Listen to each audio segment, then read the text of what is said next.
from my winter hell. I've got candles and candy. I can be your daddy if you only let me creep into your prison cell. Hey baby, can you tell I'm not a criminal? Your choice is seminal. I want you to stay true to what's right for you. No matter who or know what will others say. Just find your way and try to stay true.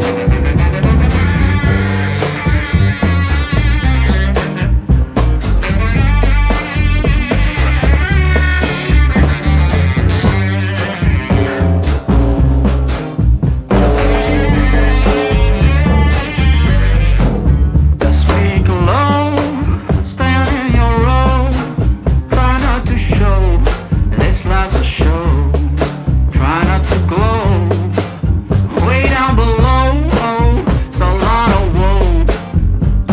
And that's not a place where you would like to go. I've got cigarettes and brandy, which could come in handy if you just help me loosen up my hand grenades fuse. Baby, don't refuse my truth, but it's up to you not to choose. I want you to stay true to what's right for you. No matter who or know what will others say. Just find your way and try to stay true.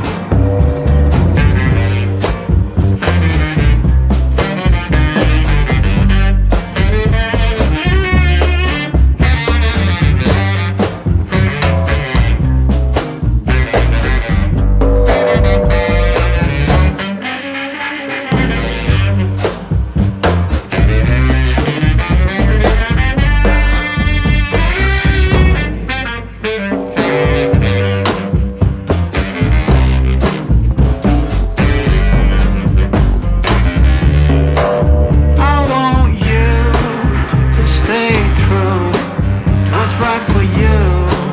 No matter who or know what will others say. Just find your way and try to stay true, true, true, true, true, true,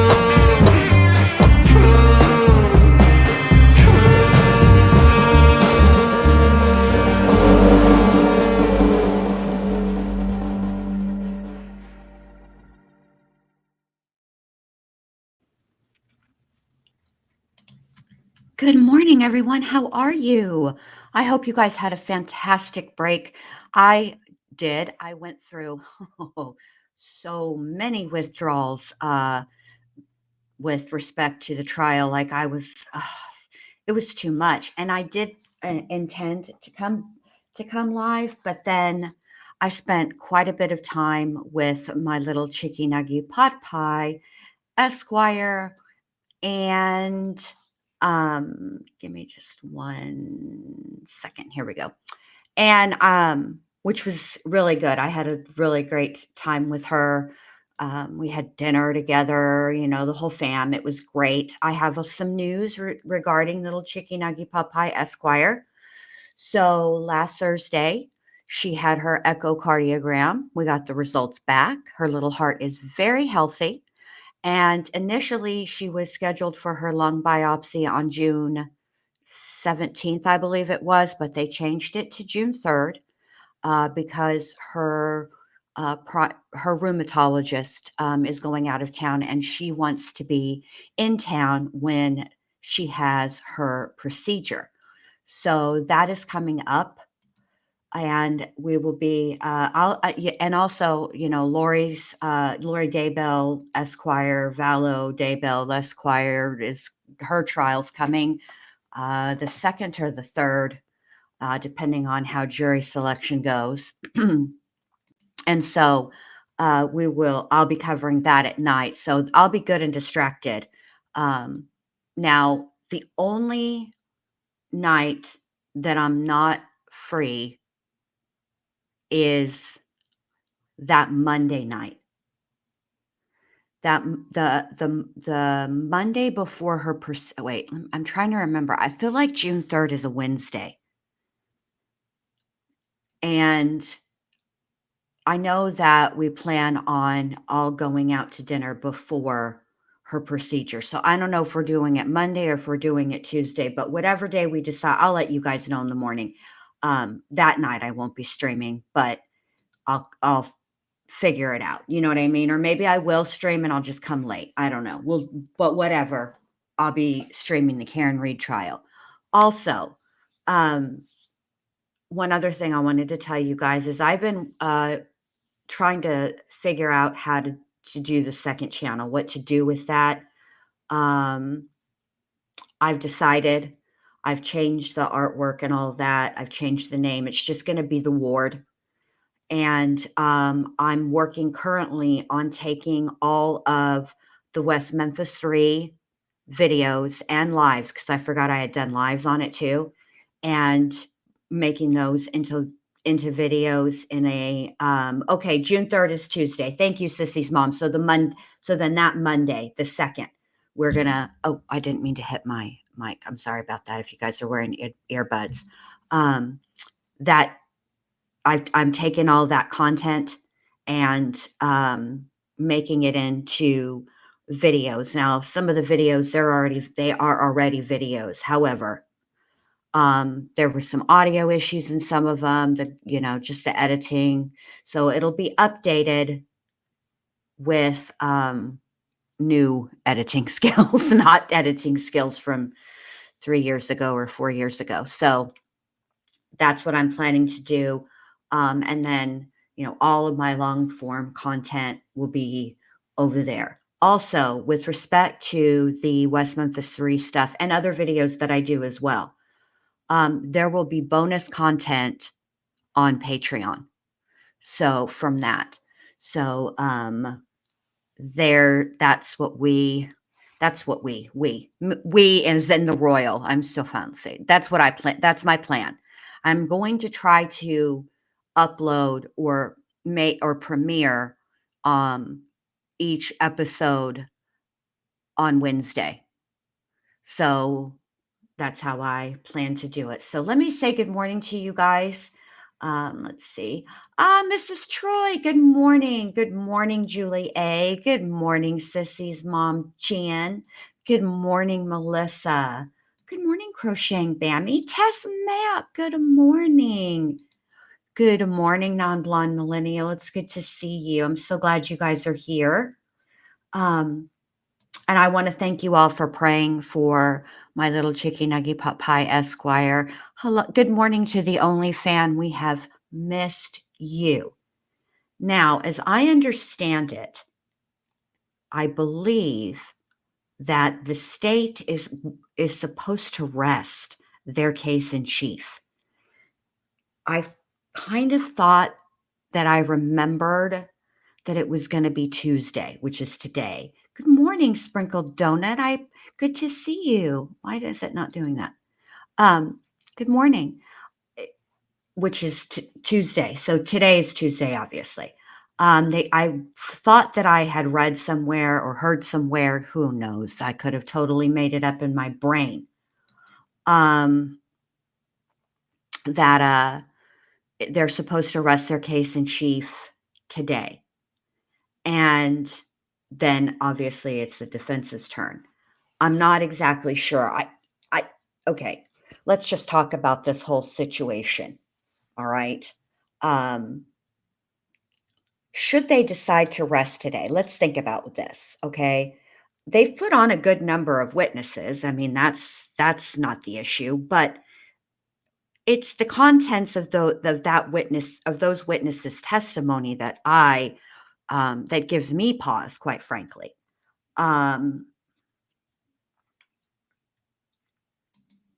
Yes, Tess. Tess says it's so frustrating that they can call Dr. Welcher back after ARCA. It feels so stacked against Karen Reed, but I remain hopeful. Yeah. Hey, Violet, good to see you. Good morning. Let's see, I missed somebody. Good morning, Gen X. Jen. I've missed everybody. I'm glad you guys are back. It does feel a little stacked. You know, when Carolyn Cooper, good to see you, babe. It has been so long. We've all been going through the DTs, but we're back. It does feel like it's stacked against Karen Reed. And,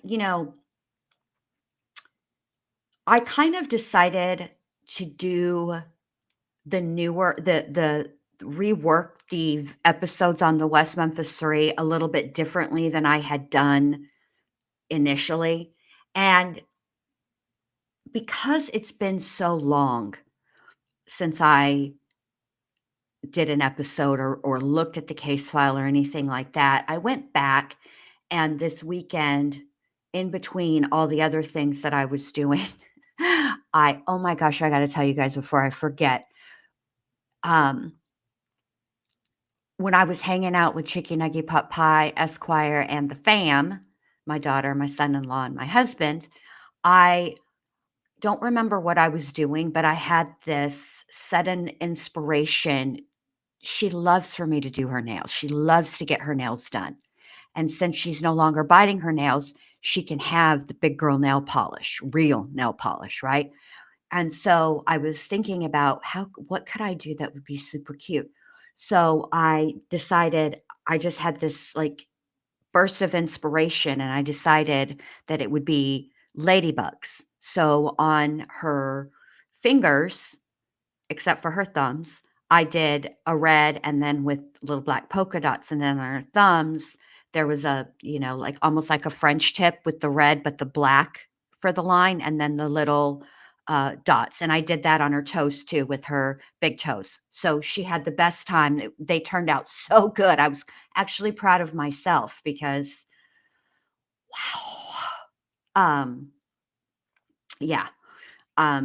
She's only 4, but to get her, she was very still. She did great.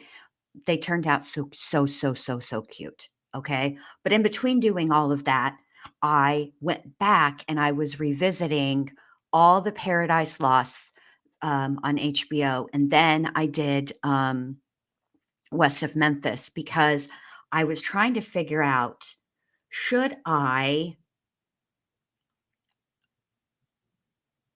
cover the case the way that it was in 1993, meaning the information that was gathered in the case file from the original investigation, leaving out things that came out later.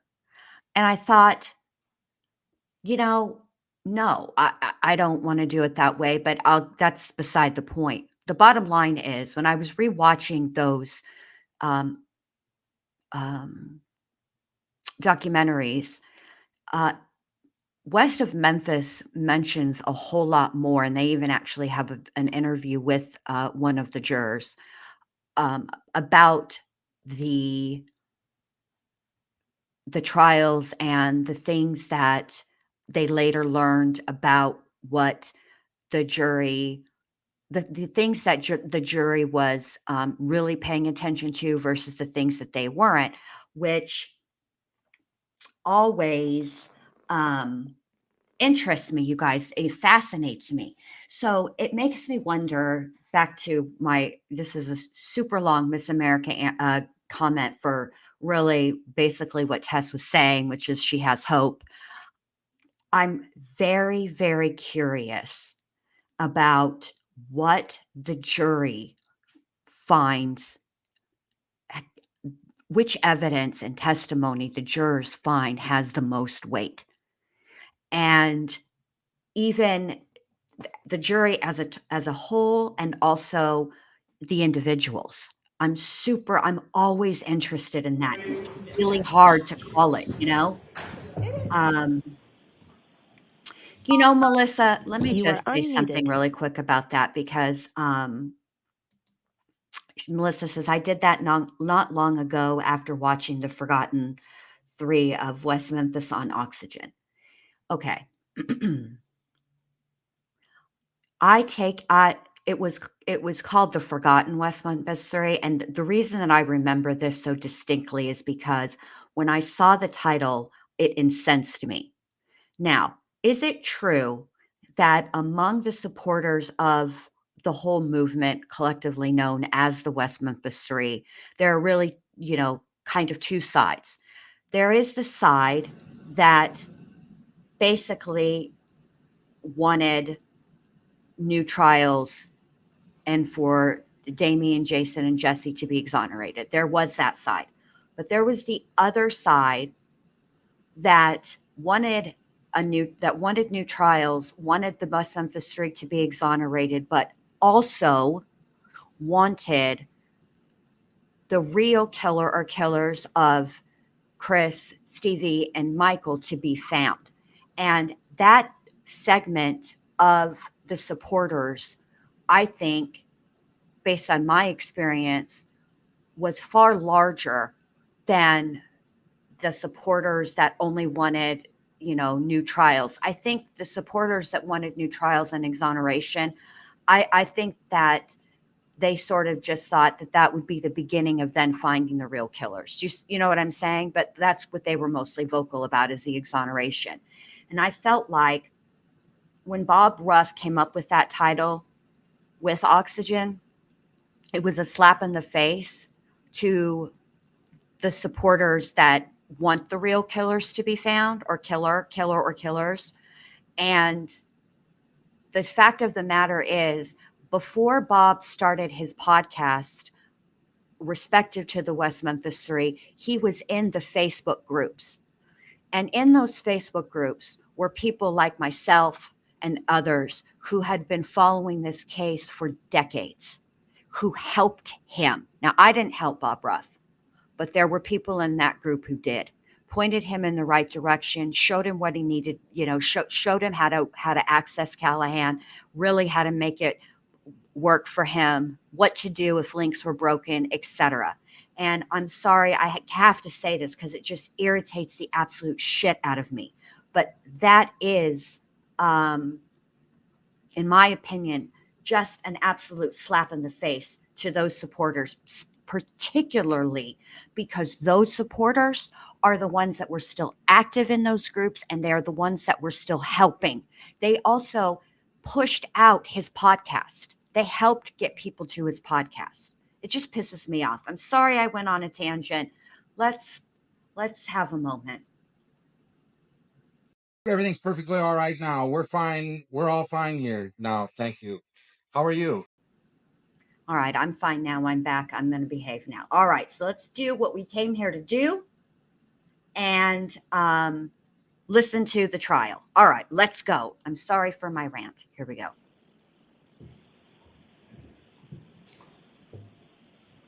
Here come the judge. Here come the judge. It's now open. You may be seated.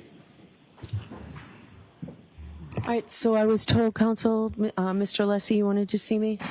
Yes, please, Your Honor. Okay. Did you want to come to sidebar? Start at sidebar and then Sure. we'll go from there if we could. Okay. Oh boy, we're going to start at sidebar.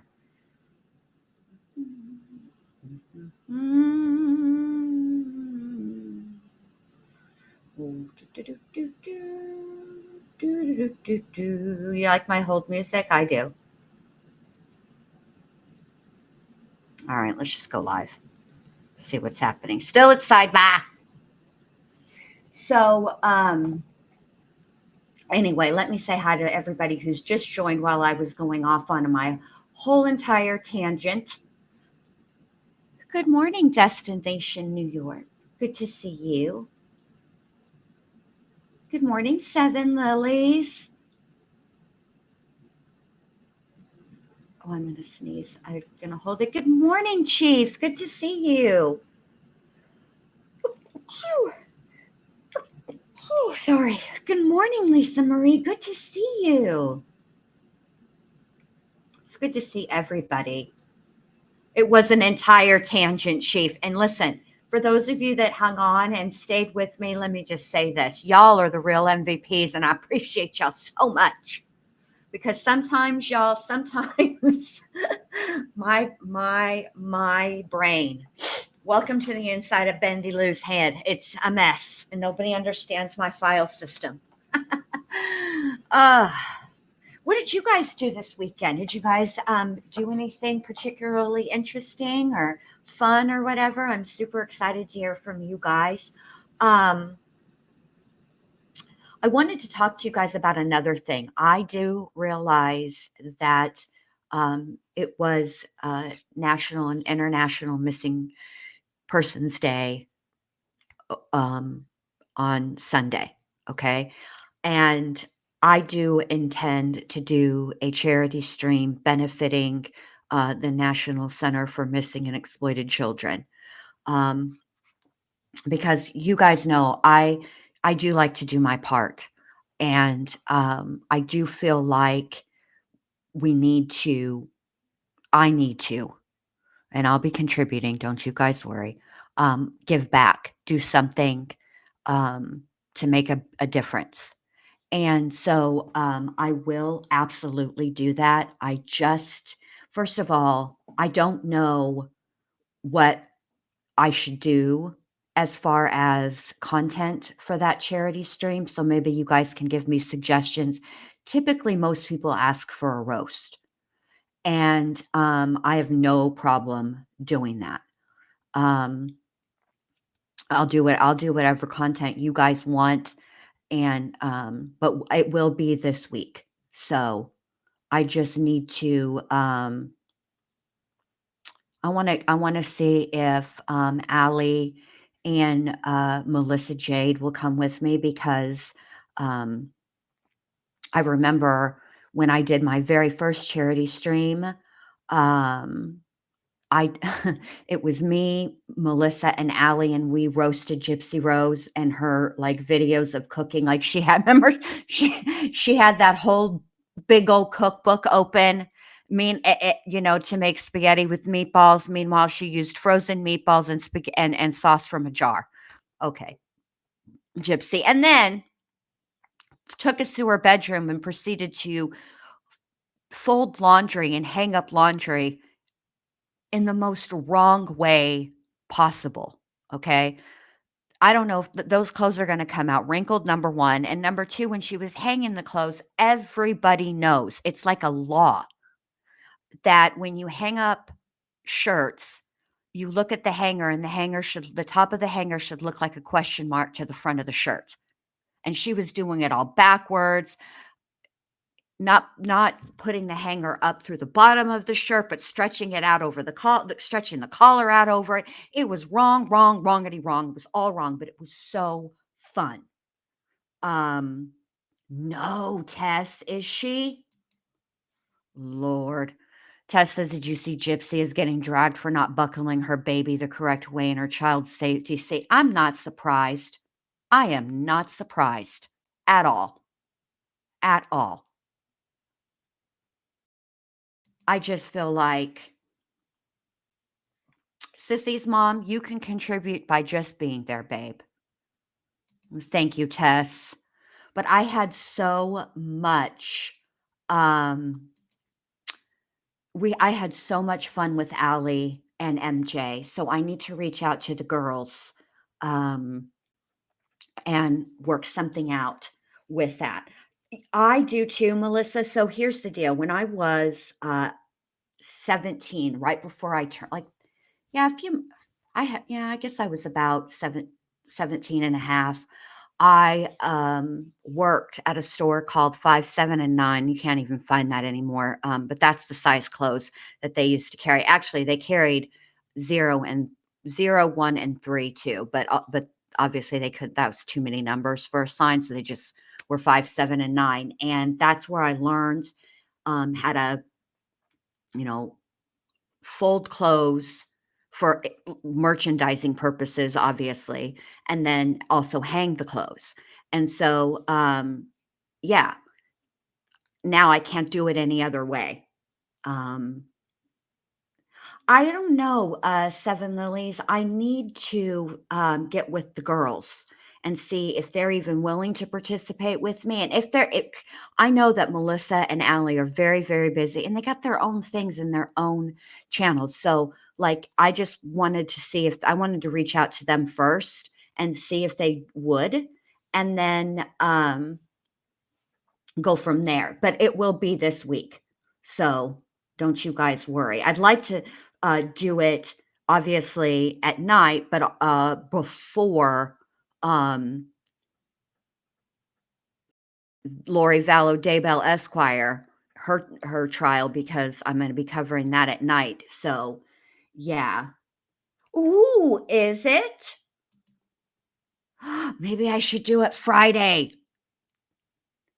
Friday is National Jennifer Day, is she? Okay, Tess. Okay. All right. Well, I'll figure it out. I'll figure it out. We'll figure it out. So anyway, either regardless, I'm gonna, do a charity stream. And so yeah, I don't know who that is in the back. I'm thinking media because of the what is that called? Lanyard. But her outfit is really cute. Hold on a second. It's a really cute outfit. I can't pull that outfit off anymore. Like, could I fit into that outfit? Yes. But I'm over 40. Obviously, you guys know this. Hey, Tony, good to see you, babe. Good morning.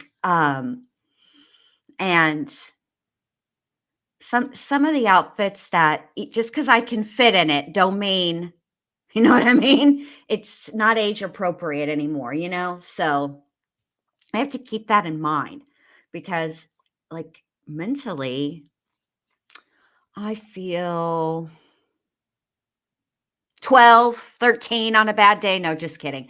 I definitely feel old enough to drink. 21 on a good day.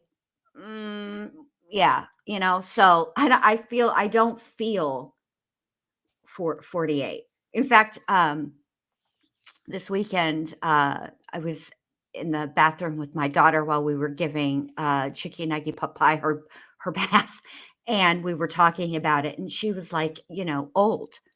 And I looked at her and I was like, I am not old. And she said, you shouldn't be afraid of the word old. It's an accomplishment. It means you've lived a long time. You've done a lot of things. Congrats. You've made it, and to an extent, she's correct. But I was explaining to her about how, like, I remember last year when I was 47, how I would only say I'm 47. Yeah, I still feel that way. But it is what it is. I don't feel 48. I don't. I really don't. But that doesn't mean that I'm not perceived by the rest of the world as 48. And I think that if I went out in that outfit, people would be like, girl, what are you doing? Crocheting Mammy says, exactly, Jen. I tell my daughter, do you even know how old you are? She dresses way too young. She's 45. You're right, Rachel Lee. Good morning, by the way, babe. Rachel Lee says, Bindi, the alternative to getting older is a lot worse. Yeah, it is. Yeah, it is.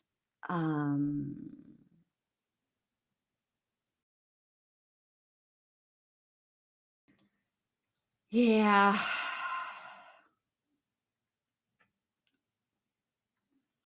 They are. You're right, Sprinkled Donut. Ages now are different than they were 40 years ago. And you're right. You're absolutely right. 40 is the new 30, but that doesn't, it's kind of like weight. So if I were to get down to the weight that I weighed in high school, okay, at my age, that being that thin would not look good on me. It's, because your face shape changes and all of that. And if I were to get down, see, I weighed like 105 in high school. And if I were to weigh 105 at 48, I would look sick.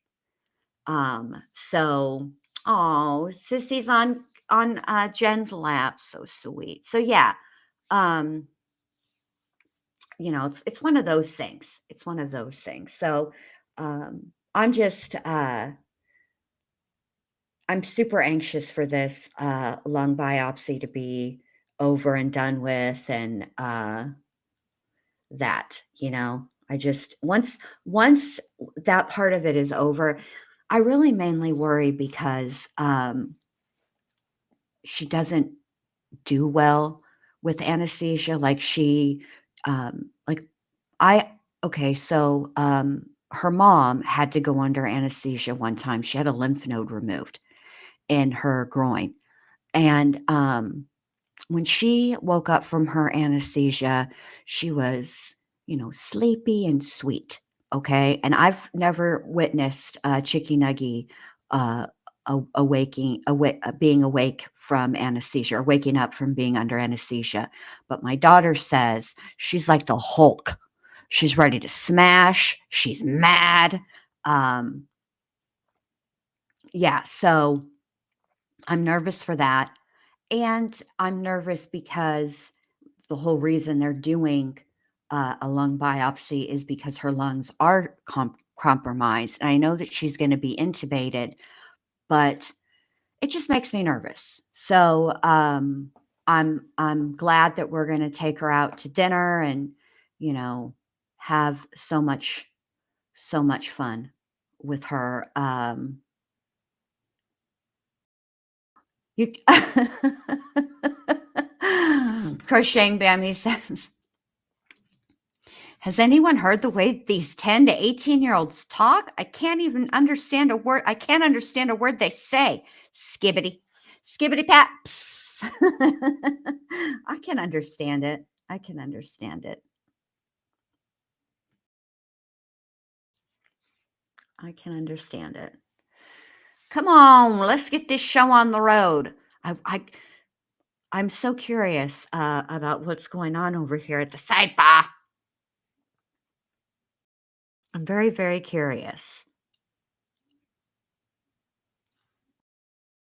Also, I like how where the press gets to sit. The media, it's like sitting at a bar. They even got bar stools. Very apropos, isn't it?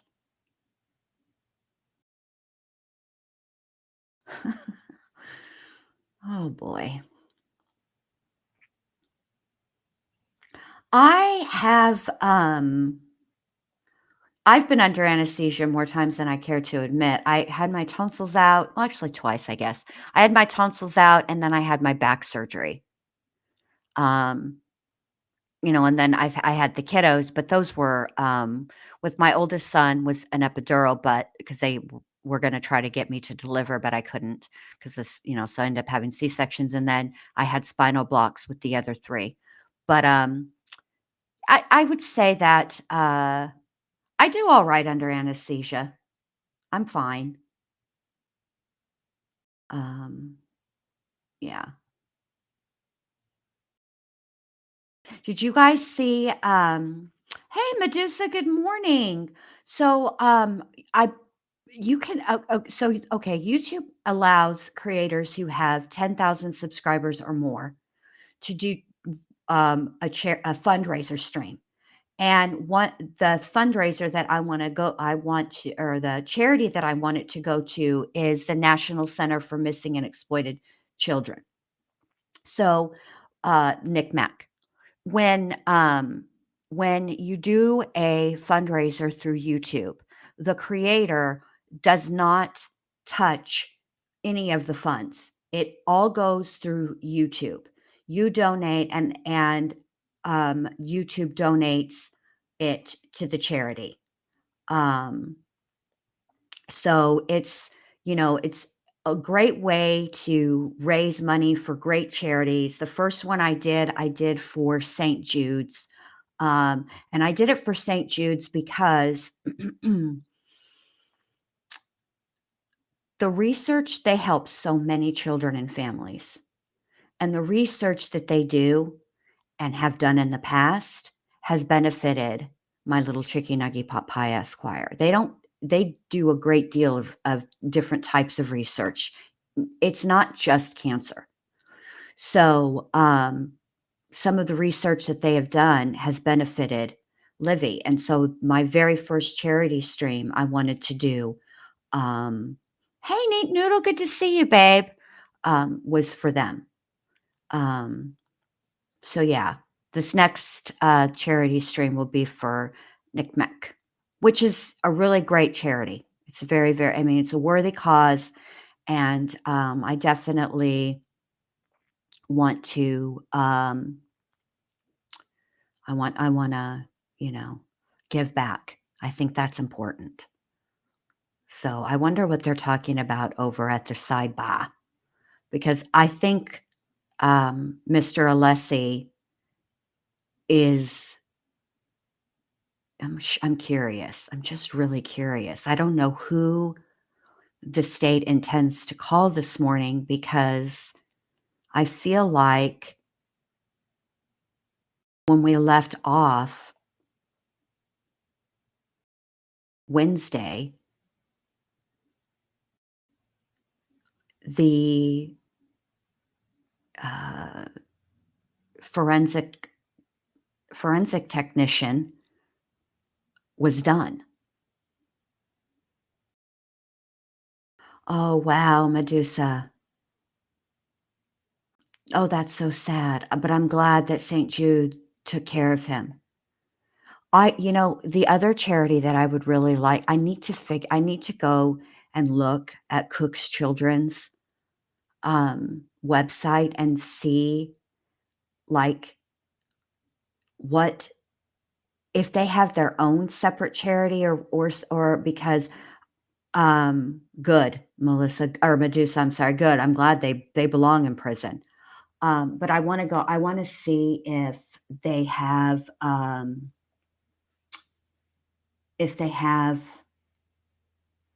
you think it's Welcher, Tess? Okay. Hey, but I do want to see, if they have if there is a charity that contributes to Cooks, because Chicky Nuggy has had everything. That's where she goes, and that is where her mom had her. Hey, Alicia, good to see you. That's where her mom had her lymph node removed, and then when little Minnie Bindi had her febrile seizure when she was like a year and a half old, that's where we went, and Cooks took such great care of her. I love Cooks. I really do. They're a great, great hospital. They're a great organization. And if there was a way, if I can find, hey, Margie, oh, I'm glad you're out of the hospital. I've missed you too. I'm so glad you're here, Margie. Thank you for being here. If there's a way that I can do another charity stream that benefits Cooks, that's what I'd love to do. Love, love, love. Oh my. She's wearing a little mint. I can't tell if that's 2 pieces or 1. But I don't know why it's doing that. Hold on. It'll catch up in a minute. But is that a skort? Are they bringing skorts back? Is that what they're doing? Hold on. Let me let this catch up. Let me rewind it just a few seconds. Help that. Are they bringing skorts back? But also, to the gal in the green, if you want to get up on a stool when you're wearing a skirt, you sit first, and then you bring your legs in. You keep them together, and you just bring them up. That'd be that charm school that I went to. Learned that there. Yeah. Not that anybody would ever know that I went to charm school, unless they were paying attention to the way I sit, the way I, get out of a vehicle wearing a dress, all the things. Yes. OMG, they are not. For real, girls, the skorts are back. Skorts are a dicey proposition. Not, in theory, I suppose they're good, right? Because there are those of us. Hi. it's me, I'm us, who like the look of the skirt, right? But not the, what's the word I'm looking for? The openness of a skirt. So,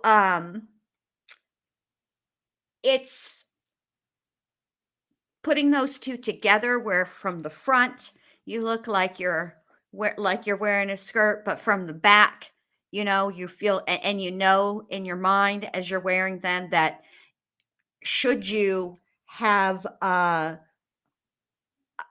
moment where you forget that you're wearing a skirt, you're covered because it's a skirt. But they don't they don't always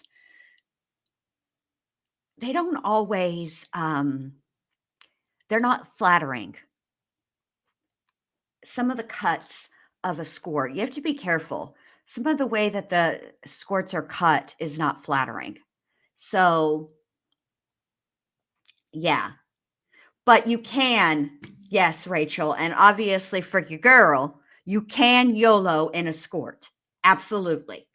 That's the important thing. Okay, so it must not be me. It must be their stream.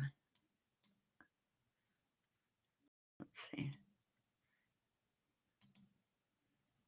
Yeah, it's them. All right, hold on. Give me just 1 second. I'll be right back. I'm going to see if let me make sure that I turn my TV off because it's streaming too, just to make sure it's not me. Give me 1 second.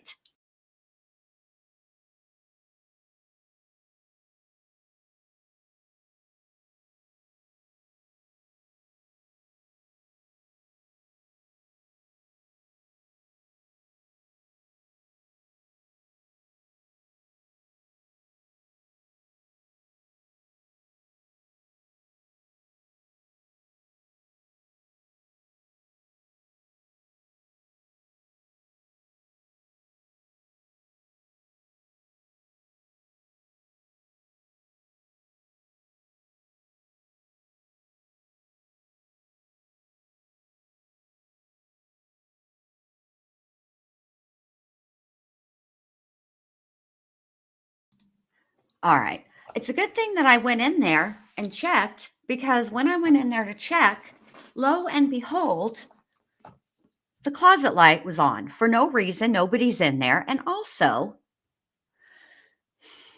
I love my husband, y'all. I do. Been with him for 30 years. Okay. But as you all know, Sunday at the Bindi household is laundry day. No ifs, ands, buts about it. Okay.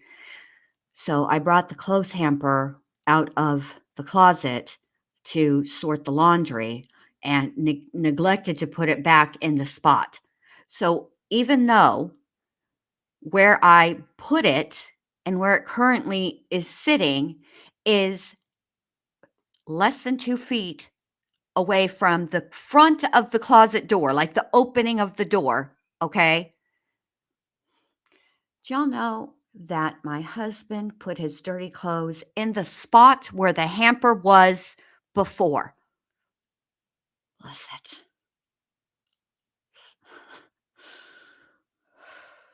It's like an older dog when you move their food bowl, even if you just move it 6 inches, an older dog will go where the food bowl has always been and sniff before he or she realizes that it's been moved. Yeah, this is, I know, non-blonde, millennial, I should not have done that. It was too abrupt. No notice. There's no signs, nothing. I should not have done that. That was wrong of me.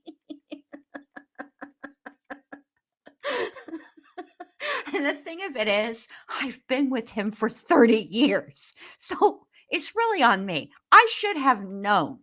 Okay. I should have known that moving that and not putting it back immediately would have been confusing. Oh my goodness. Oh my goodness. this is why, like, no matter where we live, okay, the kitchen is always set up in the same way, because this way he's not wandering all over the kitchen. Like, we're in an apartment, y'all. This kitchen is not that big. It's like a little galley kitchen. It's long, all right, but it's not wide. And God love him. God love him.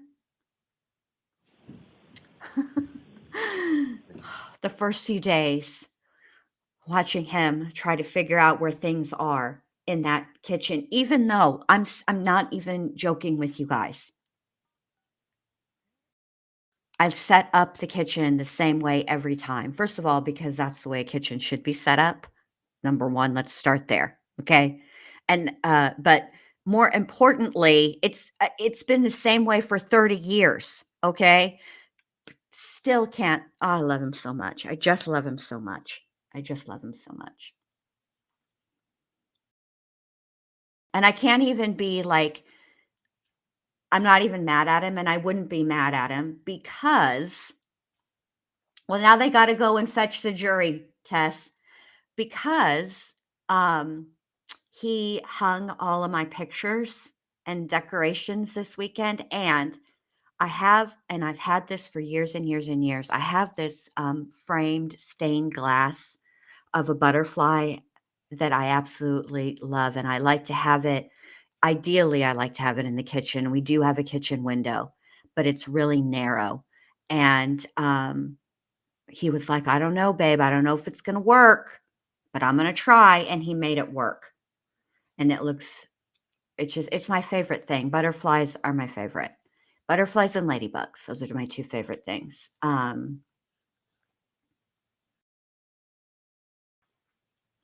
Oh, Rachel, yes.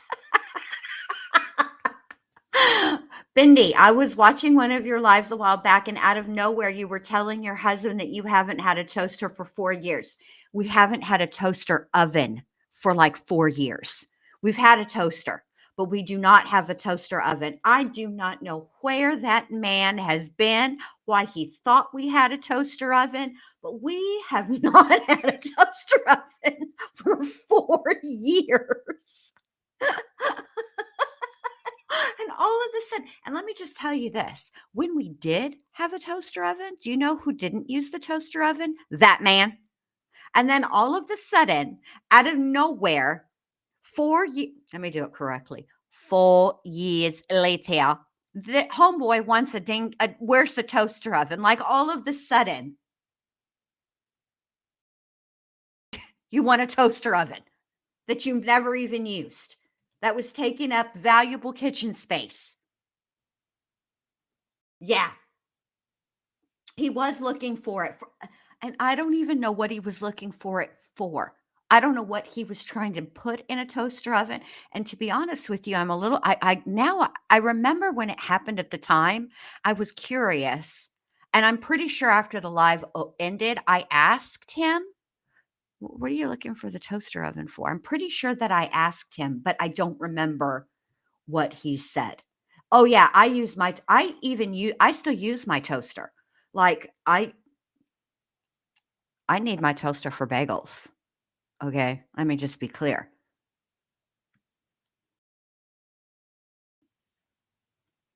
They do that. They do, Rachel. Rachel says they do. They just do this to make us doubt our choices. They do. They do. That fool's always fucking with me. So, this weekend, me and my daughter take turns doing Sunday dinner. So this weekend it was my turn, and I made spare ribs, pasta salad, a fruit salad, and then I made a chocolate cake with cream cheese frosting for dessert. And my husband had been snacking all day, and I knew he wasn't going to be hungry at dinner time. So we're all eating. He doesn't eat. And he's like, I'm gonna, they were getting ready to leave.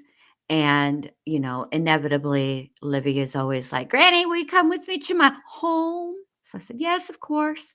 So I went with her, and we proceeded to hang out together, get ready, get her ready for bed. We played a little bit of Mario on the what is it? It's not the Wii, it's the new one, Switch. And then it was time for her to go to bed. And then me and my daughter and my son-in-law, they've never seen Game of Thrones, so we've been watching that together. So we watched an episode of Game of Thrones, then I went home. Do y'all know what happened to me? Do y'all know what this fool did? I walked in that house after cooking that. Now, let me just explain something to you, okay? Because we're on the second floor, we cannot have a grill, okay? So we can, but we'd have to take it downstairs, grill, bring it all upstairs. So I spent a great deal of time before I went to bed Saturday night Googling the best spare rib, the way to cook them in the oven. I don't need a recipe to marinate them and season them. I got that under control. So I spent quite a bit of time, all right? So then I implemented the plan, okay? This was a nice dinner, all right? I walk in the door, and do you know what this fool is doing? He is sitting on the couch eating Chex Mix. Now look, I don't have anything against Chex Mix. I think Chex Mix is delicious, but bruh, I just made you a beautiful dinner. Beautiful dinner. Everything that you could ever want. In fact, the chocolate cake was his request. Okay? And let me just say this, okay? There is not a register, a vent that blows the cold air or hot air in the kitchen, okay? It's in the dining room. And where you're cooking in the kitchen is blocked by a wall, obviously, okay? So it is hotter than 9 kinds of hell in that kitchen because the oven has essentially been on all day from cooking the cake and then making those spare ribs in the oven, all right? So, and it's already hot outside anyways, all right? It is hotter than 9 kinds of hell in that kitchen, and here I am chopping up fruit to make a delicious and beautiful fruit salad. Not only was it a good fruit salad, like taste-wise, but all of the fruit was evenly distributed. It was aesthetically pleasing, all the things you would want in a beautiful glass bowl, okay? And this fool is sitting on the damn couch eating Chex Mix. Y'all,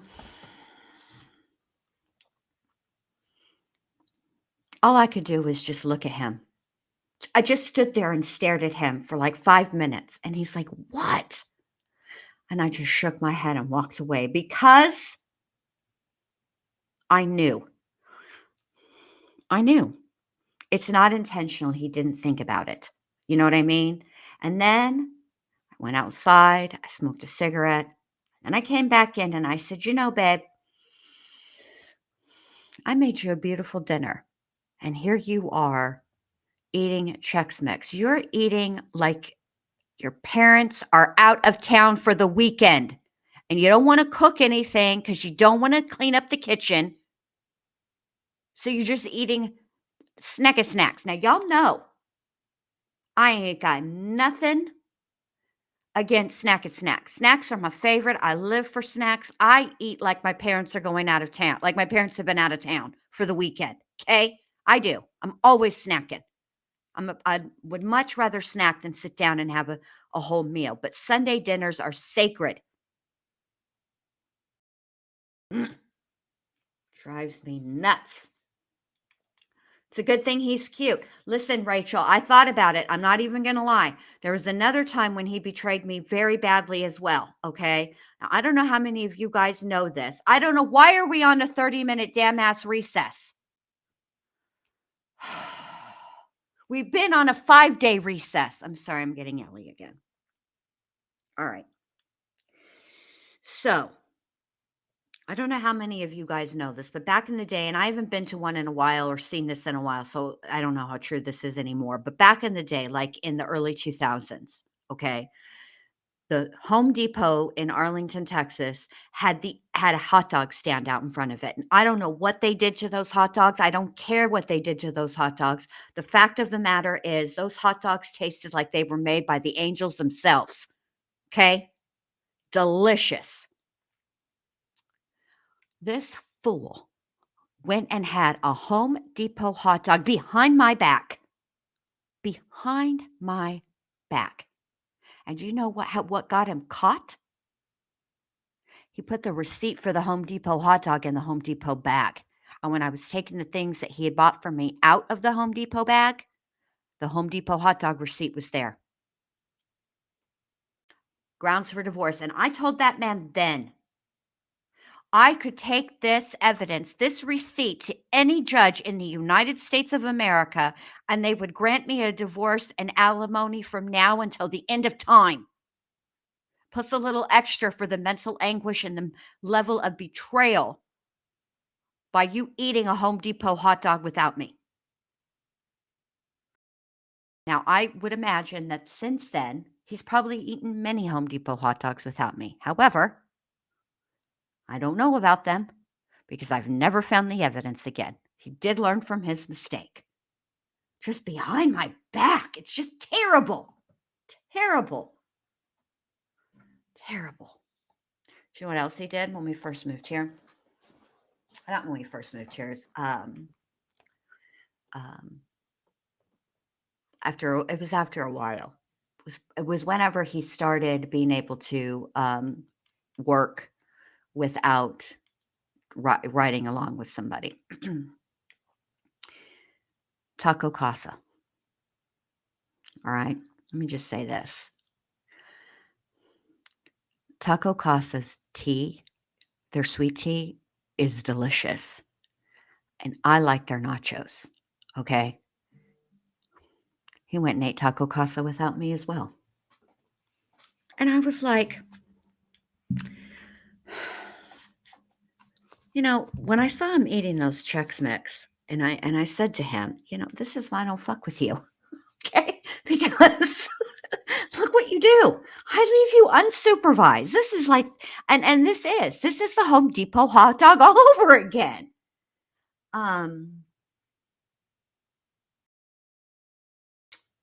No, I did not see the video from the bar oh yes, I did. Are you talking about Destination, the one with Brian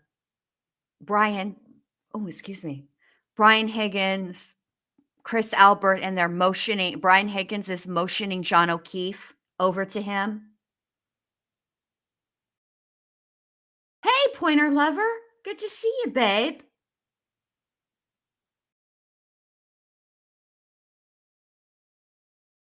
Yes. Okay. I did see that. And, hey, J Rose, good to see you. Yeah, I don't know if it's something they don't do anymore, but they used to. Let me check the Twitters. That's a good idea, Crocheting Bammy. Let me look. let me check the X Twitters. Let me search.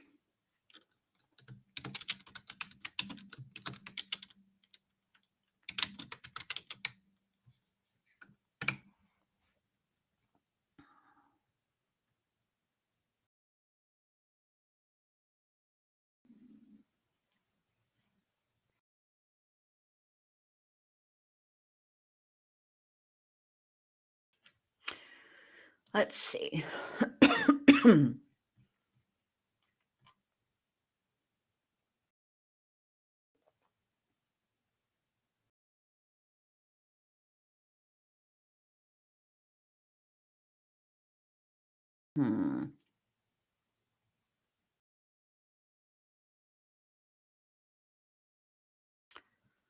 There isn't anything.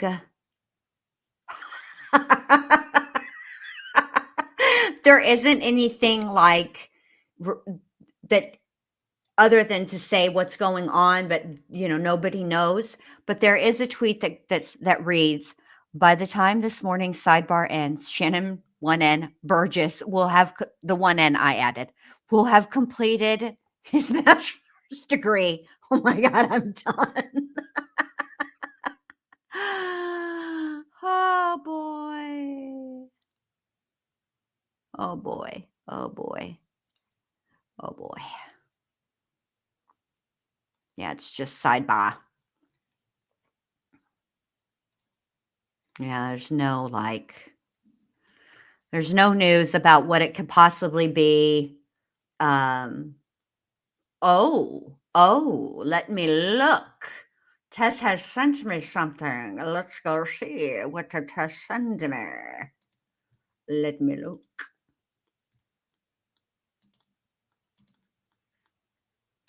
Stop offering me things.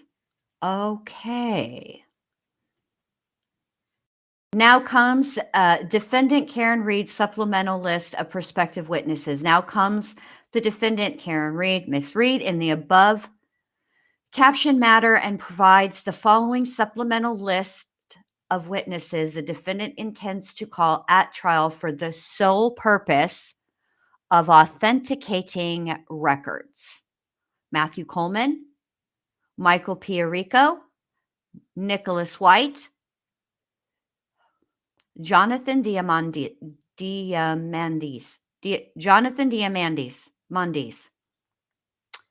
The Commonwealth was given notice by email that the defendant was adding the above witnesses to the defendant's witness list on May 15th, 2025.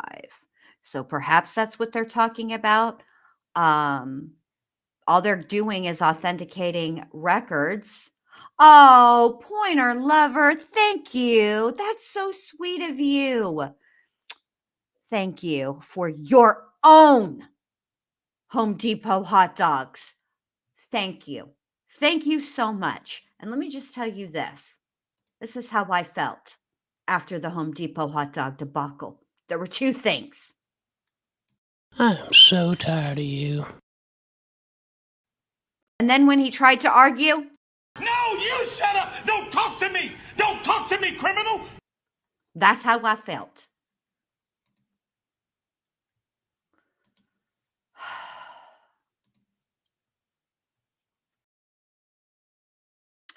Well, okay, so Crocheting Bambi says, what? Does that mean Proctor won't be called? No, that's not what that means.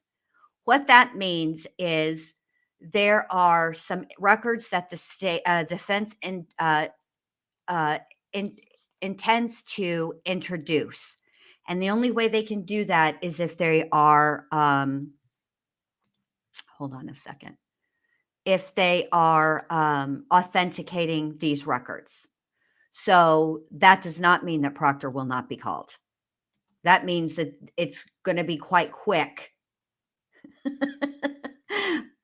It'll be quite quick. They'll be on the stand very, very quick, So yeah, I think Proctor might still be called. I am not sure. The last thing that Karen said about it was that, my God, let me see something. Let me see how long court has been on this. We've known about this extended or 30-minute recess. Jesus. Oh God, we're only like halfway through the 30-minute recess. Anyway, the only thing that I know about Proctor that Karen Reed said was a couple of weeks ago that she was asked on her way out of court if they were going to call Trooper Proctor to the stand, and she said it was to be determined. So I don't know. I don't know what they're. I would agree. I mean, I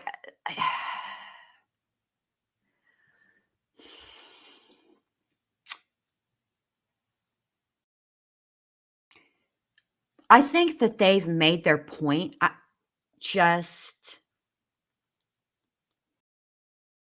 Well, okay. Kelly says, why wouldn't Proctor be called? How could that be? Please explain.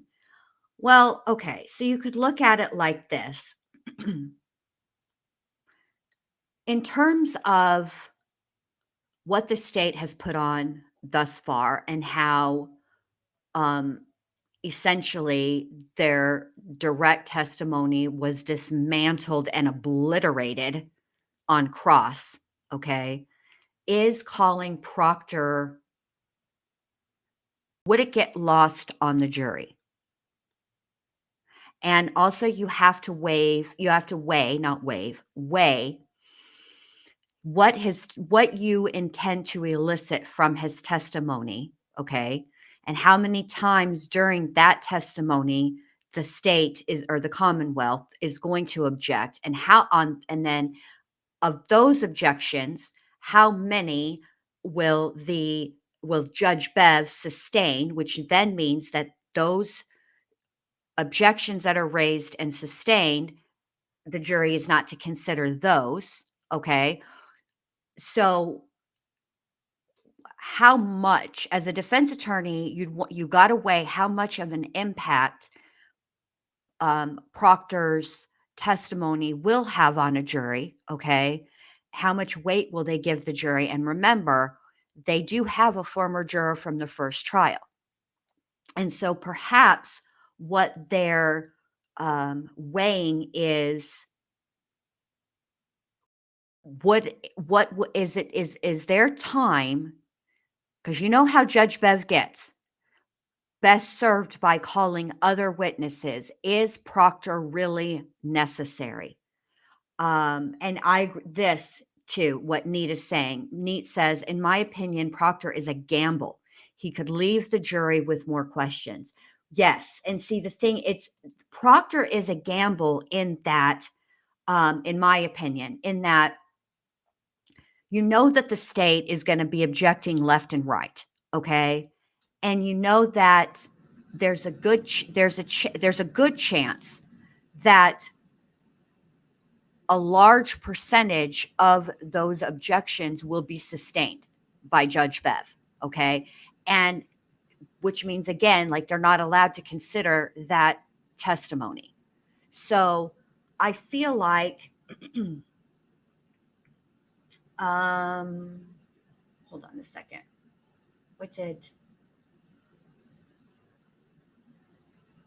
Yes, Neat, she did. She did, and I showed it. I did. I showed it. She did send it to me. Yes. I just feel like if I'm the defense attorney, okay, and let me start that again. If I'm the jury, okay, if I'm on the jury, all right, what I need to hear from the state is that John O'Keefe's death was the result of being hit by a vehicle and left out in the snow, and that it was unequivocally, beyond a reasonable doubt, that it was Karen Reed's vehicle and she was the one driving it. That's what I need to hear from the state.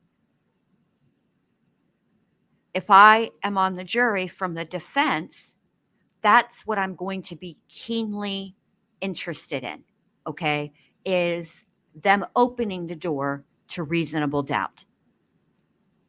Because the murder charge carries the highest sentence possible, and it's the most serious of all of the charges that are against Karen, right? So if I'm the jury, I want to hear what their theory of the case is. What if,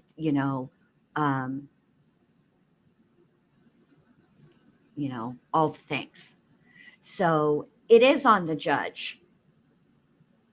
OMG. Tess said, oh, supposedly that list of people defense added are Proctor's friends. Holy guacamole. Hey, the boss lady. Good to see you. Good morning, which means this is what I'm thinking. If that be the case, okay, likely we're not going to, the only thing that I can think of is for there to be a 30-minute recess is whoever the state and the Commonwealth intends to call isn't here yet and they're just running late. Okay, that could be one. And that's what we're waiting on. Or it has to do with the defense's motion and the way that the trial is going. There might not, I mean, the state might rest this morning, which means the defense, it would be the defense's turn. And they're trying to, maybe they intend to call Michael Proctor early on, and they need to get these witnesses on the stand to authenticate some records. I don't know. I don't know. We're just going to all have to wait and see. It's about time. Good morning. Good to see you. Welcome in.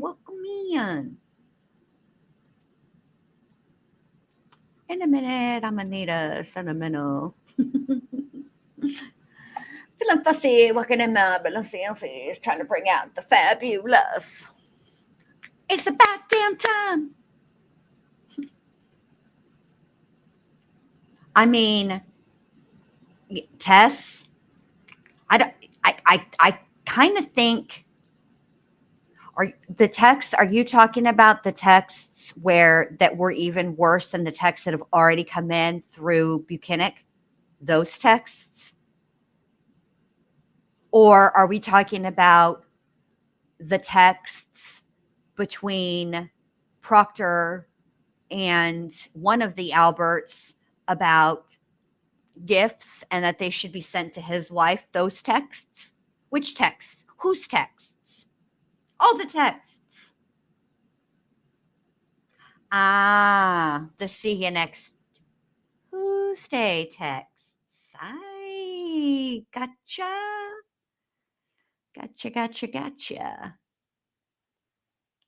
It seems that we might be getting close to recess being over. If I'm the jury, I'm going to be so irritated, and I don't give a rat's fat kneecap how sickly sweet Judge Bev is.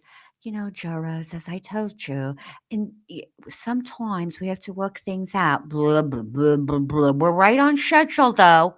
Sorry to keep you waiting. It keeps, we have to do these things, to improve workflow. Fuck off, Deb. You guys had 5 days. Stop it.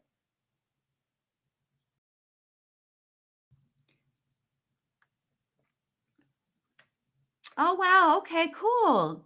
Boho Hobo says it's about time says, let me highlight this. Not that. I missed it. It moved. Okay. I'm getting Boho Hobo. It's about time says. It's me, Boho Hobo. I'm getting a channel set up called It's About Time. I don't know what I'm doing and winging it. So here we are today. Good job. Well, good for you. And Violet says, but Proctor, he has to be called. His name is all over this case. I agree.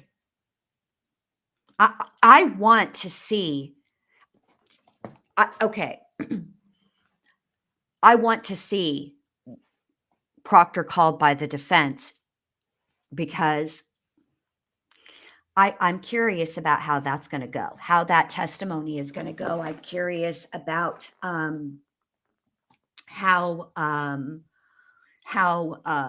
what his demeanor and his tone and all of that is going to be while he's on the stand. I kind of want to see that. Plus, I'm curious.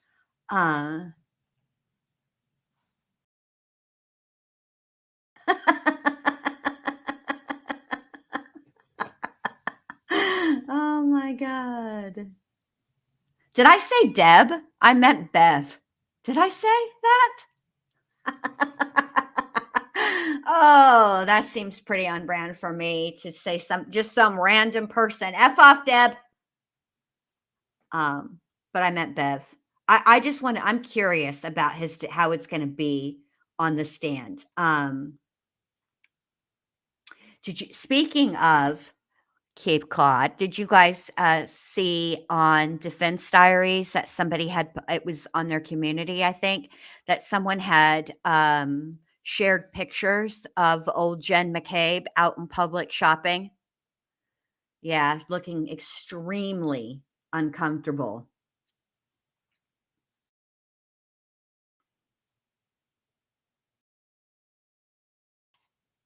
Well, yeah, see, this is the thing about Higgins. I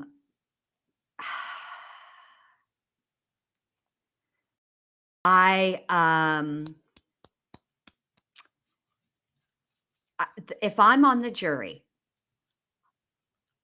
I'm going to be curious about Brian Higgins. I am. We saw him going to the Canton Police Department at an odd hour. We saw him. We saw him at the waterfall, and I mean, the defense could always call him, I suppose. I would like to ask. I would like the defense to ask him, what exactly were you doing there, in front of this jury? I mean, I know it happened last trial, but I need to see. The jury.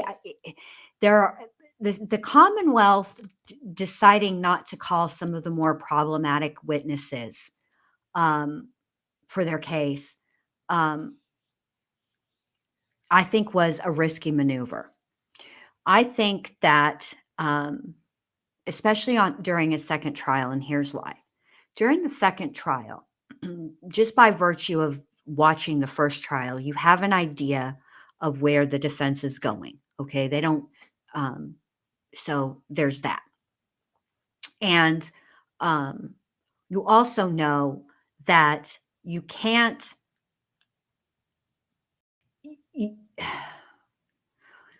There are ways of questioning a problematic witness where you, as the on direct, where you elicit the problematic testimony and have an ability to spin it before the defense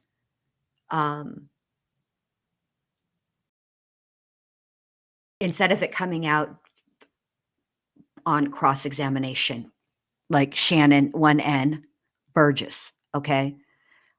If it's not going to make it less damaging. For example, if Hank Brennan had questioned him about his education and the fact that there was a discrepancy, and it had because it didn't come out from the Commonwealth, but it came out on direct, but it came out on cross. What it really it makes it seem as if the Commonwealth is trying to hide it. Okay. And I'm sure they didn't want that to. I can't imagine a scenario that would have run through Hank Brennan's own mind or his team's mind when running the if then but clause, all of those scenarios that that wouldn't have come out. I can't wrap my brain around. But if you have a witness that's going to have problematic testimony, okay, and you know this, but you need you need the other testimony that they're going to give is much more valuable, and so that has to come in. The way to handle it, in my opinion anyway, is you get ahead of it, okay, and you try to mitigate it. Because like I said, when that type of testimony comes out on cross, it looks bad for the Commonwealth. Okay? So I just I just don't I don't understand what Brennan is doing. I don't understand his thought process, you know. I just don't.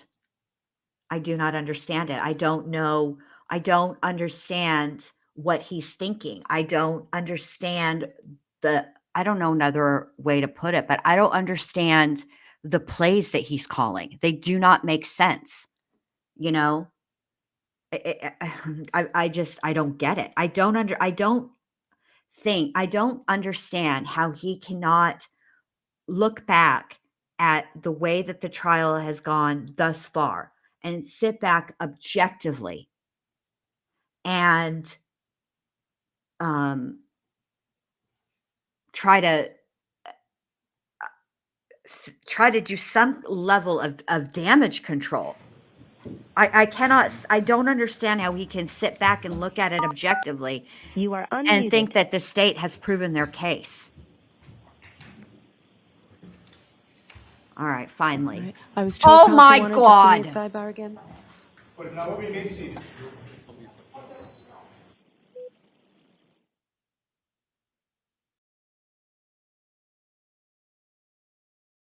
Oh, I don't believe I've seen this pantsuit on Karen. Also, good luck crocheting Bammy. It's all going to be great. Promise. I don't. Why are we at a sidebar? What the actual F?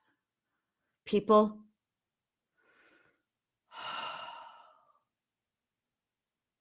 We're going to be at sidebar all day.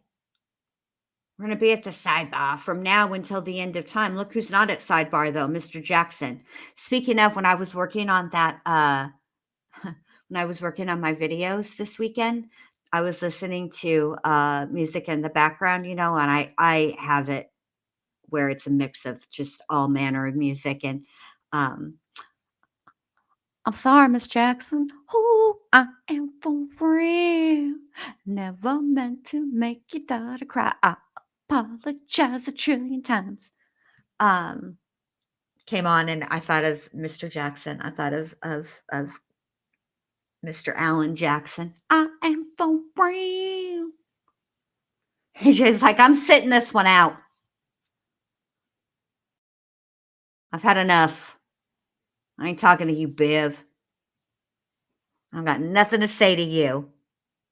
Nothing. You get nothing from me today.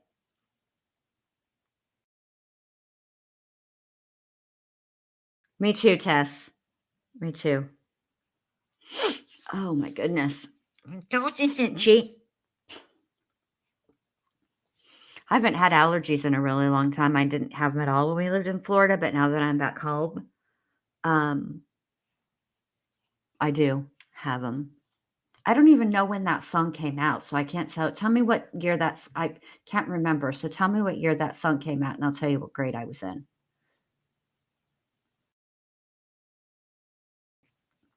Oh, yeah, Rachel, you're not wrong about this. Rachel says if Proctor's friends are called, they'll definitely try to start a tab at the sidebar. Yeah. Or Deb. I cannot believe I said that. What I was thinking. I don't know what I was saying. Oh, 2002. Oh, yeah. I was already about to have Minnie Bindi. I was going to be pregnant with her in 3 years. So, yeah. Well, yeah, I had her I got pregnant in 2005 and had her. And I technically conceived little Minnie Bindi New Year's Eve. And I do remember that night. I wonder why I thought about calling her Deb. There is a Deb that it annoys me. And I can't remember who it is. Deb, Bev, tomato, annoying.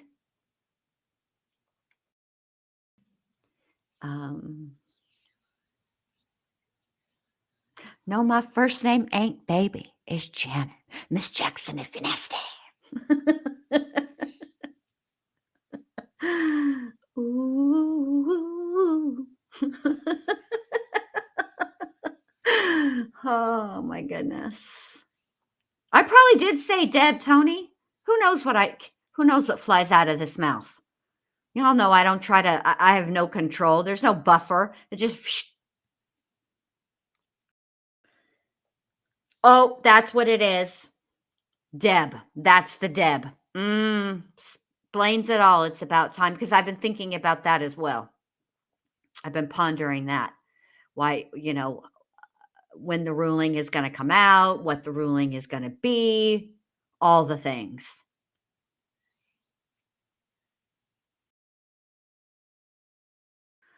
Oh my gosh. Can we get the jury in here sometime today? It's already almost 10:30 there. Okay. Did you, Tess? I do like Janet Jackson.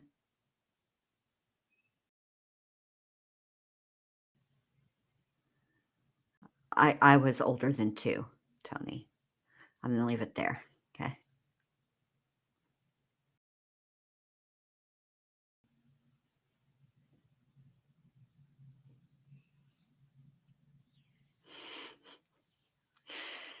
Oh my goodness.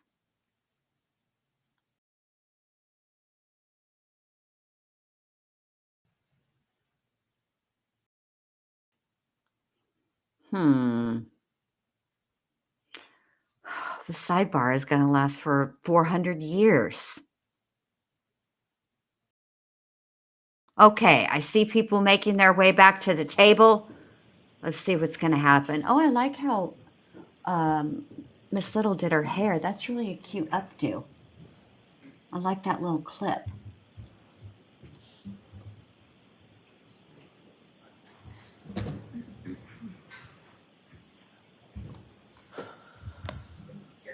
Oh, great. Great. There you go, Karen. That's how you cover your mouth so the camera can't get it, babe. Good job. Shut it backwards. I feel like that's some shit I would do.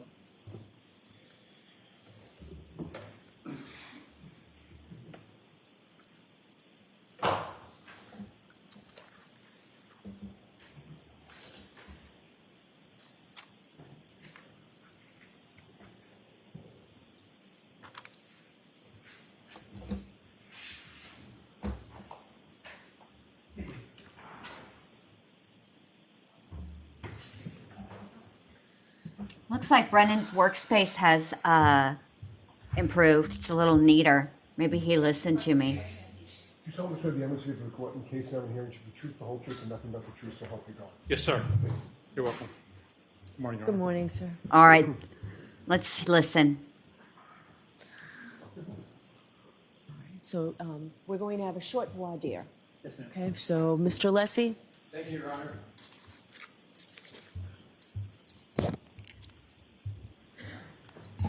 Thank you.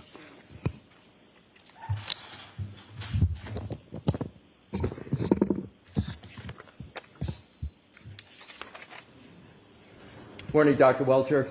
Good morning. If you look at any documents in answering my question, I appreciate you letting me know that, okay? Okay. Do you have any documents open in front of you at this moment? I do. I have a binder. Your Honor, I would ask until the question comes Can you up. do without it, sir, for a few minutes? Depending on the question, sure. Okay, so just let us know if you need to look at it. Don't look at it without Yeah. I mean, permission, please. All right, go ahead, Mr. Thank you, Your Lessie. Honor. Dr. Welcher, you have changed your PowerPoint presentation in the last few days in this case, correct? I deleted a slide and removed a couple words. Right, but you changed your PowerPoint presentation, correct? Correct. I deleted a slide and deleted a couple words. Who have you spoken to at the Commonwealth in the last 2 weeks? Anybody associated with the Commonwealth, who have you spoken to? In the last 2 weeks, Mr. Brannon, Mr. Lowley, Lieutenant Tully. Anyone else? I think Mary Ellen Gray, Anyone else? the tech person Cindy this morning. And with regard to those conversations, what prompted those conversations? Who initiated them? I was originally told I was going to have to be out here last Monday, so there was a whole flurry of conversations around that. I was initially told I may have to give all my rebuttal testimony on a whole huge data set I'd received. I'm sorry to interrupt you, sir. My question was simply because we have a limited amount of time. Who initiated the conversations? Oh, there were multiple conversations. How many? I have no idea. More than 10? I'm sorry? More than 10? Probably not. All right, what did you discuss with, do you understand it's no longer Detective Lieutenant Tully, it's, as I understand, it's Lieutenant Tully? Did you have you said you had conversations with him, correct? Correct. When was the first conversation, how many, and what are the nature of those conversations? Are you limiting it to the last 10 days or in total in my life? Within the last 2 weeks. Last 2 weeks. I believe it was when I got here on Saturday night, I informed them I'd landed, and then Sunday morning, he gave me a ride over to the district attorney's office. And what did you discuss from when you, did you have any discussions with Lieutenant Tully before Saturday, within the last 2 weeks? Not to my knowledge. What did you discuss with Lieutenant Tully? Topics. Give me a time frame. I keep saying the last 2 weeks. That's the time frame I'm looking all at. the conversations I had with him? Yes. Can you have somebody pick me up at the hotel? I'm talking substantive, sir, about your outline, your PowerPoint presentation. Topics of, what discussions about the topics in your PowerPoint presentation? I had no discussions with him about the topics of my PowerPoint presentation. Who did you have discussions with from the Commonwealth about the topics in your PowerPoint presentation? Mr. Brandon and Mr. Lally. Describe those conversations and how many you had, including the first one that you had. Well, I originally submitted my presentation with my original report way back, I believe, in January. Right. I'm asking for conversations within the last 2 weeks. Okay, your question wasn't clear. Then on Sunday, we just went through top to bottom through my presentation. Mr. Brandon wanted to make sure he understood everything in it. And then I met with Mr. Brandon again on Sunday. We ran through it briefly again. And then that was largely it. Who suggested the changes to your presentation? Mr. Brandon. Mr. Brennan suggested the changes that you make. He indicated some of the things, for example, the slide I deleted referenced testimony that I was not allowed to include on a slide. Were there any discussions with anybody from the prosecution team about the changes with regard to the what I will call the Dighton route, the Dighton distance, and the total mileage? Do you know what slide I'm referring to, sir? I do, yes.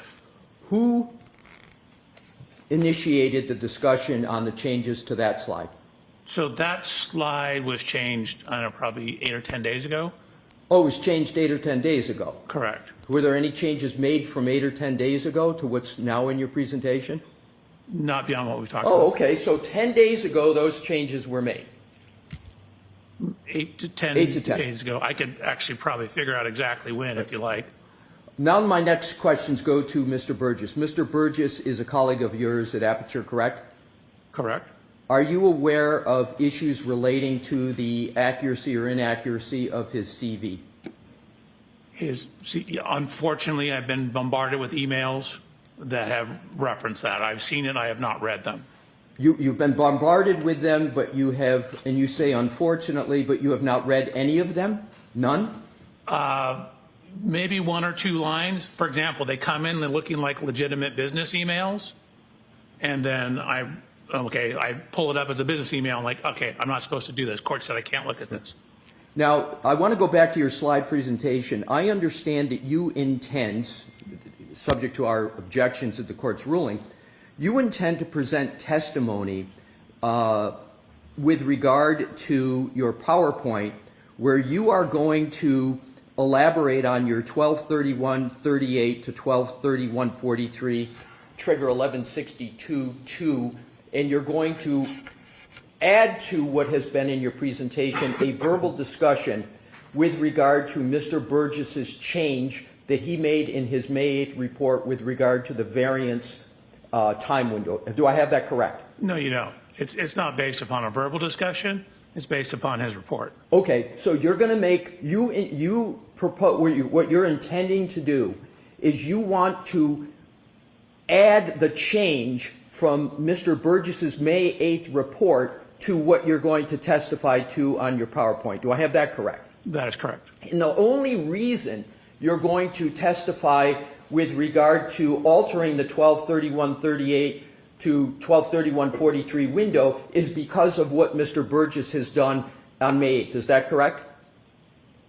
It's better data, so I'm altering it and correcting it with better data that I've received from Mr. Burgess. Right, but my point is, if it weren't for Mr. Burgess's change, you wouldn't be making any changes in your testimony, correct? It's only because of what Mr. Burgess did on May 8th. Is that correct? Only from his report, correct. Correct.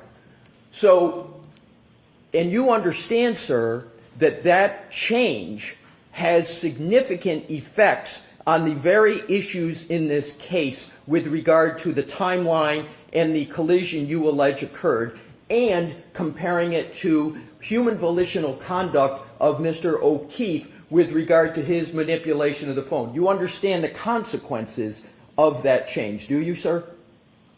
I do. I would disagree with your assertion that it's consequential. Again, my original data, which is in my PowerPoint and has not changed, that data is still there. The timing was extremely close within the error of the measurements, which Mr. Burgess ultimately showed in his subsequent report that was within the variance associated with those timing devices. I understand, but my point, sir, and I want to understand if I have it correct, is that is going to move the time that you assert the 1162-2 trigger occurred, correct? Correct. And you would agree that's a substantial change given the issues in this case when seconds matter? Or do you think it's an insignificant change? I wouldn't say it's insignificant. Again, I haven't modified my PowerPoint at all. I was happy with the data I had and satisfied with the data I had. Again, once presented as engineer would with better data, we use better data. I'm sorry. Please, Mr. Voir-Dire, let him finish. Yeah. It brings it closer in time to Ian Whiffin's last contact point data. But even if we don't have that, given what I knew about the variance in the cell phones, my time was still within that window anyway. Sir, you've just answered my question, which is you agree that it affects the timeline in the activity of Mr. Whiffin's report. You said brings it closer. Did I have your words correctly? Correct. What I was concerned about was your word about significant change. It brings it closer. It doesn't necessarily bring it significantly closer. My original timeline was very close, within the range of the accuracy of those types of cell phones, infotainment system data. So even if I didn't have Mr. Burgess's subsequent report, the data is still within that time window. Sir, isn't it a fact that with the variance of Mr. Burgess that you're now you want to testify to, that there is a change? Because your 1162-2 trigger, 1231-38 to 1231-43, you know that there's a device lock event on the phone of Mr. O'Keefe after that time period. You understand that, correct? So again, there's a window of plus minus on that. Technically, those timestamps on that are, as you indicated, again, it's literally, I wrote that on my slide. It includes my slide where I have that exact comment. But my question, sir, is the change means now that with the Mr. Burgess variance moving, you now have part of the moving range that occurs after the device lock, whereas before your change, the device lock occurred after every bit of your range of 1162-2. I have that correct, don't I, sir? You do. Okay. Okay, so Your Honor, that's it. that's all I needed. Thank you. All right, so we're going to bring the jury in.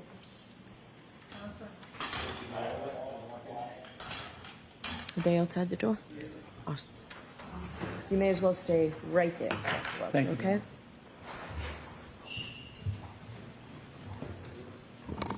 I'll see you at Sidebar. No, they can come in.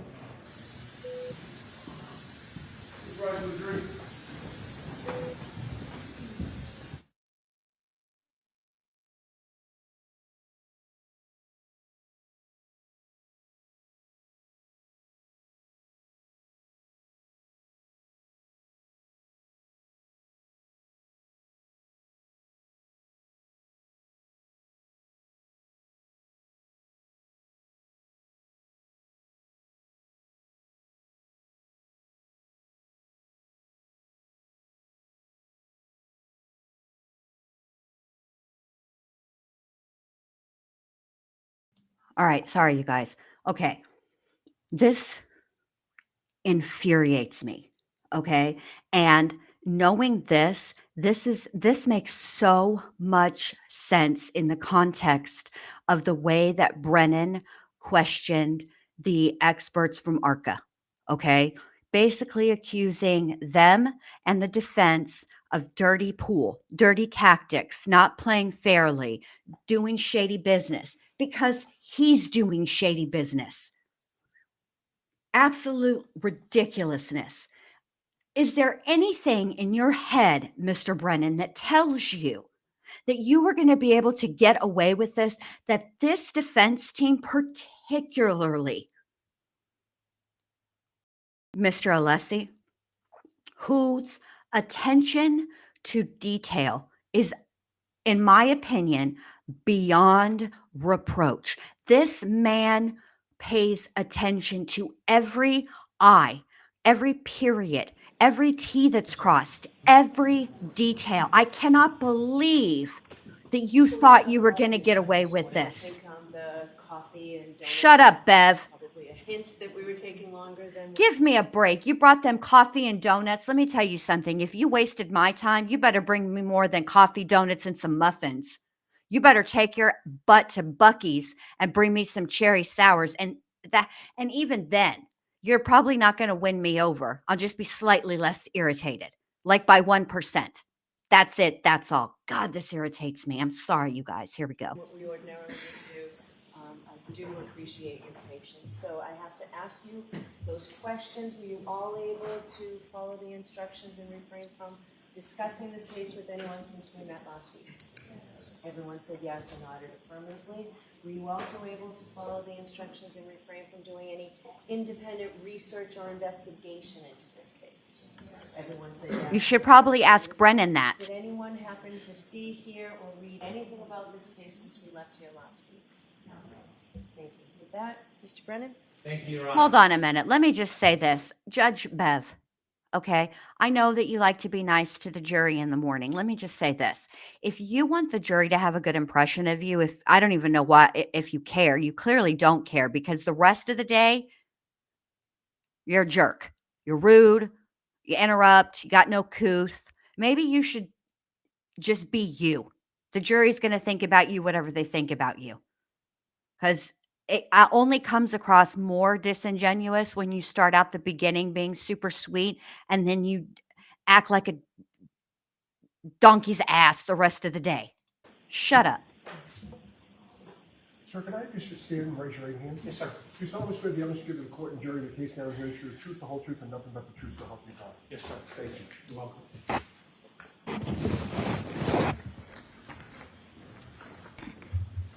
May I refer to my resume? May I refer to my resume? All right, Mr. Brennan. Thank you. Whenever you're ready. Good morning, sir. Morning, Mr. Brennan. Could you please introduce yourself to the jury and spell your first and last name for the court reporter who's next to you? Absolutely. My name is Judson Welcher. My first name is Judson. Last name is Welcher, Welcher. Sir, what do you do for a profession? I'm an accident reconstructionist and biomechanical engineer. I'd like you to explain to us a little bit about what an accident reconstructionist does. Sure. You can think of accident reconstruction and things such as this as the physics and engineering that happens in car crashes. So accident reconstruction tends to deal with everything that happens to the car and outside the car, skid marks, vehicle damage, the electronic recording systems in the vehicle, things that have to do with the motion forces and how the physics of everything occurred and how that affected the motion of the vehicles. You said that you were an accident reconstructionist, but also a biomechanical engineer. How is your work as a biomechanical engineer different than an accident reconstructionist? So simply, you can think of biomechanics as similar, but to everything inside the car. So biomechanics is looking at how the effects of physical forces are applied to the human anatomy.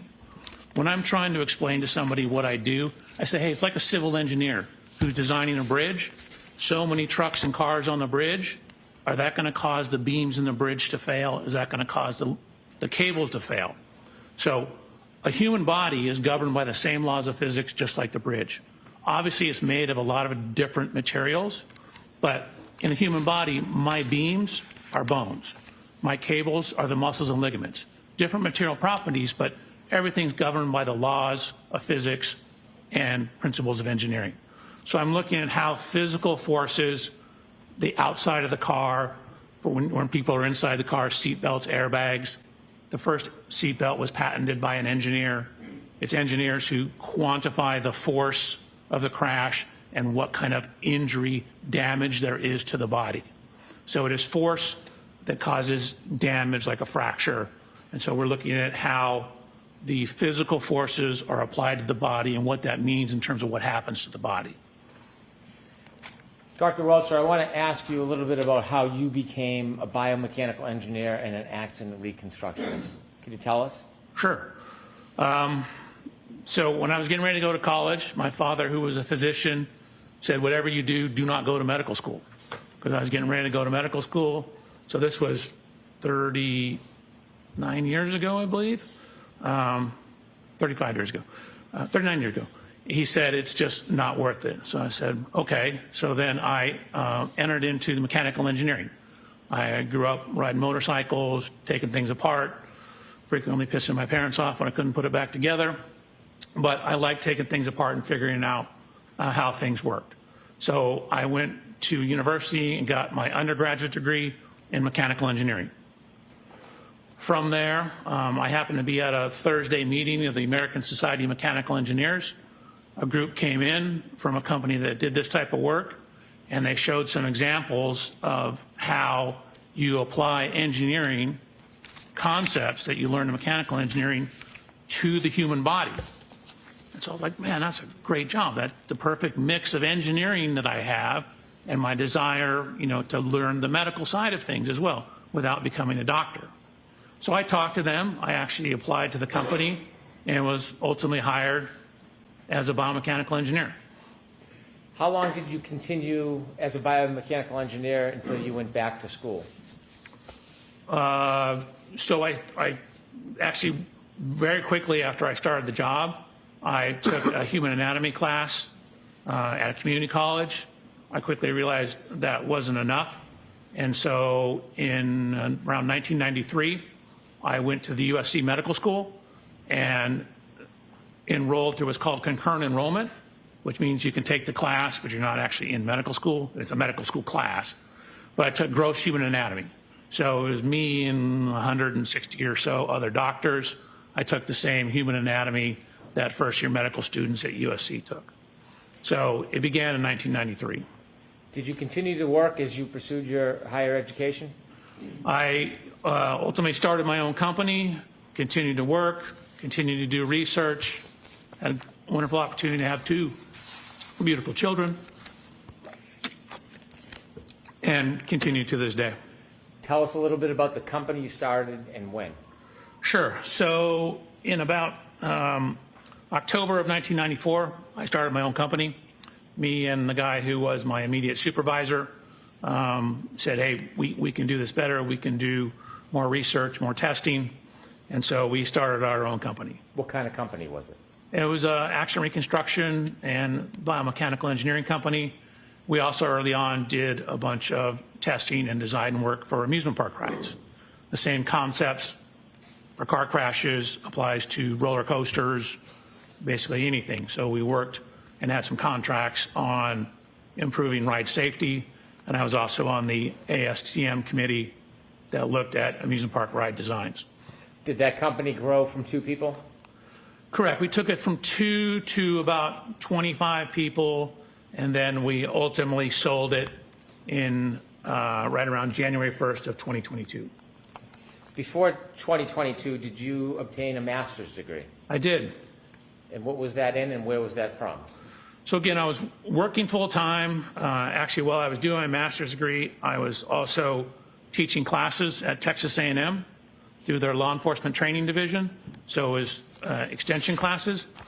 But I ultimately completed my master's thesis in December of 2001. That was from USC, University of Southern California, and I received my master's degree in biomedical engineering. I wrote my thesis. It was basically on automotive seat design, but it was titled Whiplash-Associated Disorders, Related Anatomy, Biomechanics of Injury, and the Relationship Between Injury Potential and Automotive Seat Design. Excuse me, Your Honor, if I may, pardon the interruption. If Dr. Welcher reads from this report, which I think he just did, can we know when he's doing that? Sure. Dr. Welcher asked me if he could refer to his resume, and I said yes. So if you read, just let us know. Thank you, Your Honor. And it's my resume, not my report. Your resume, did I say? Report? No, you did. He said report. Yeah, no, it's his resume. You share with us that your company continued to grow until you ultimately sold it in 2022. During that time, did you continue to pursue higher education after you obtained your master's degree? I did. So again, ever since 1993, I've been slowly pursuing higher education, both obtaining my master's degree as well as my PhD. During that time frame, I also published 20 peer-reviewed scientific publications. I taught for 5 years at Texas A&M and served as a peer reviewer for both the Society of Automotive Engineers and for a short period on the Archives of Physical Medicine.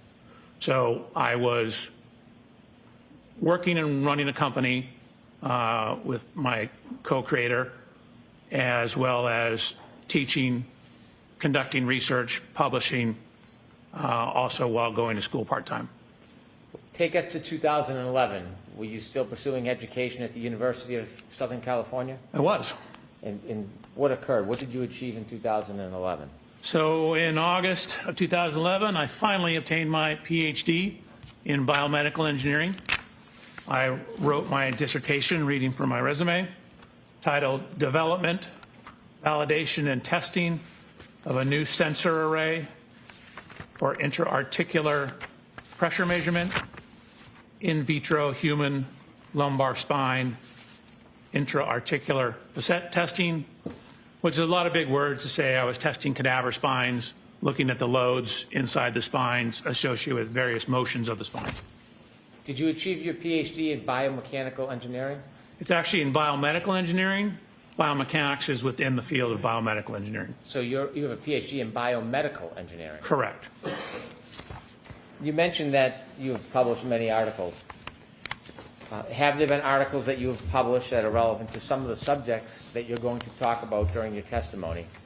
I mean, I have a number of, again, peer-reviewed scientific publications. Peer review just means you submit it to a journal and they have other people review it, give you comments, your peers in the field.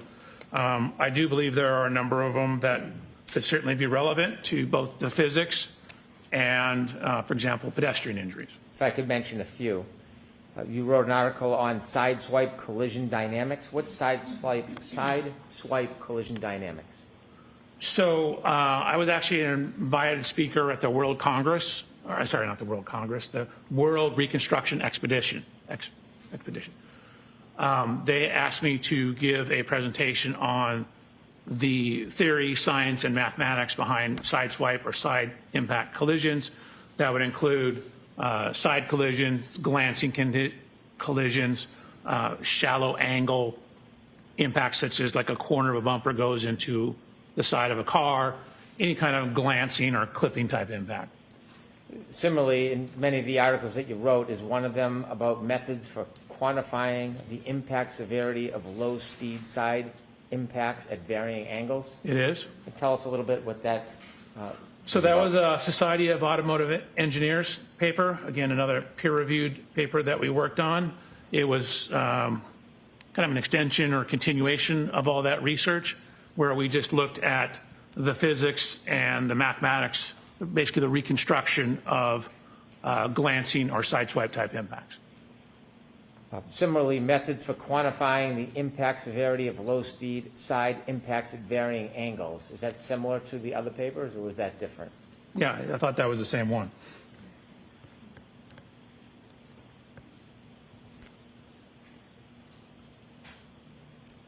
If I can continue, another article or publication that you wrote, Occupant kinematics and loading in low-speed lateral impacts. What does that mean?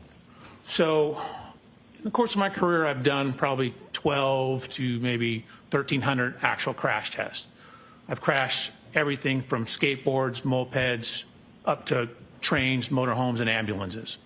I've conducted, relative to this case, probably or been involved with 50 to maybe 70 pedestrian impact tests.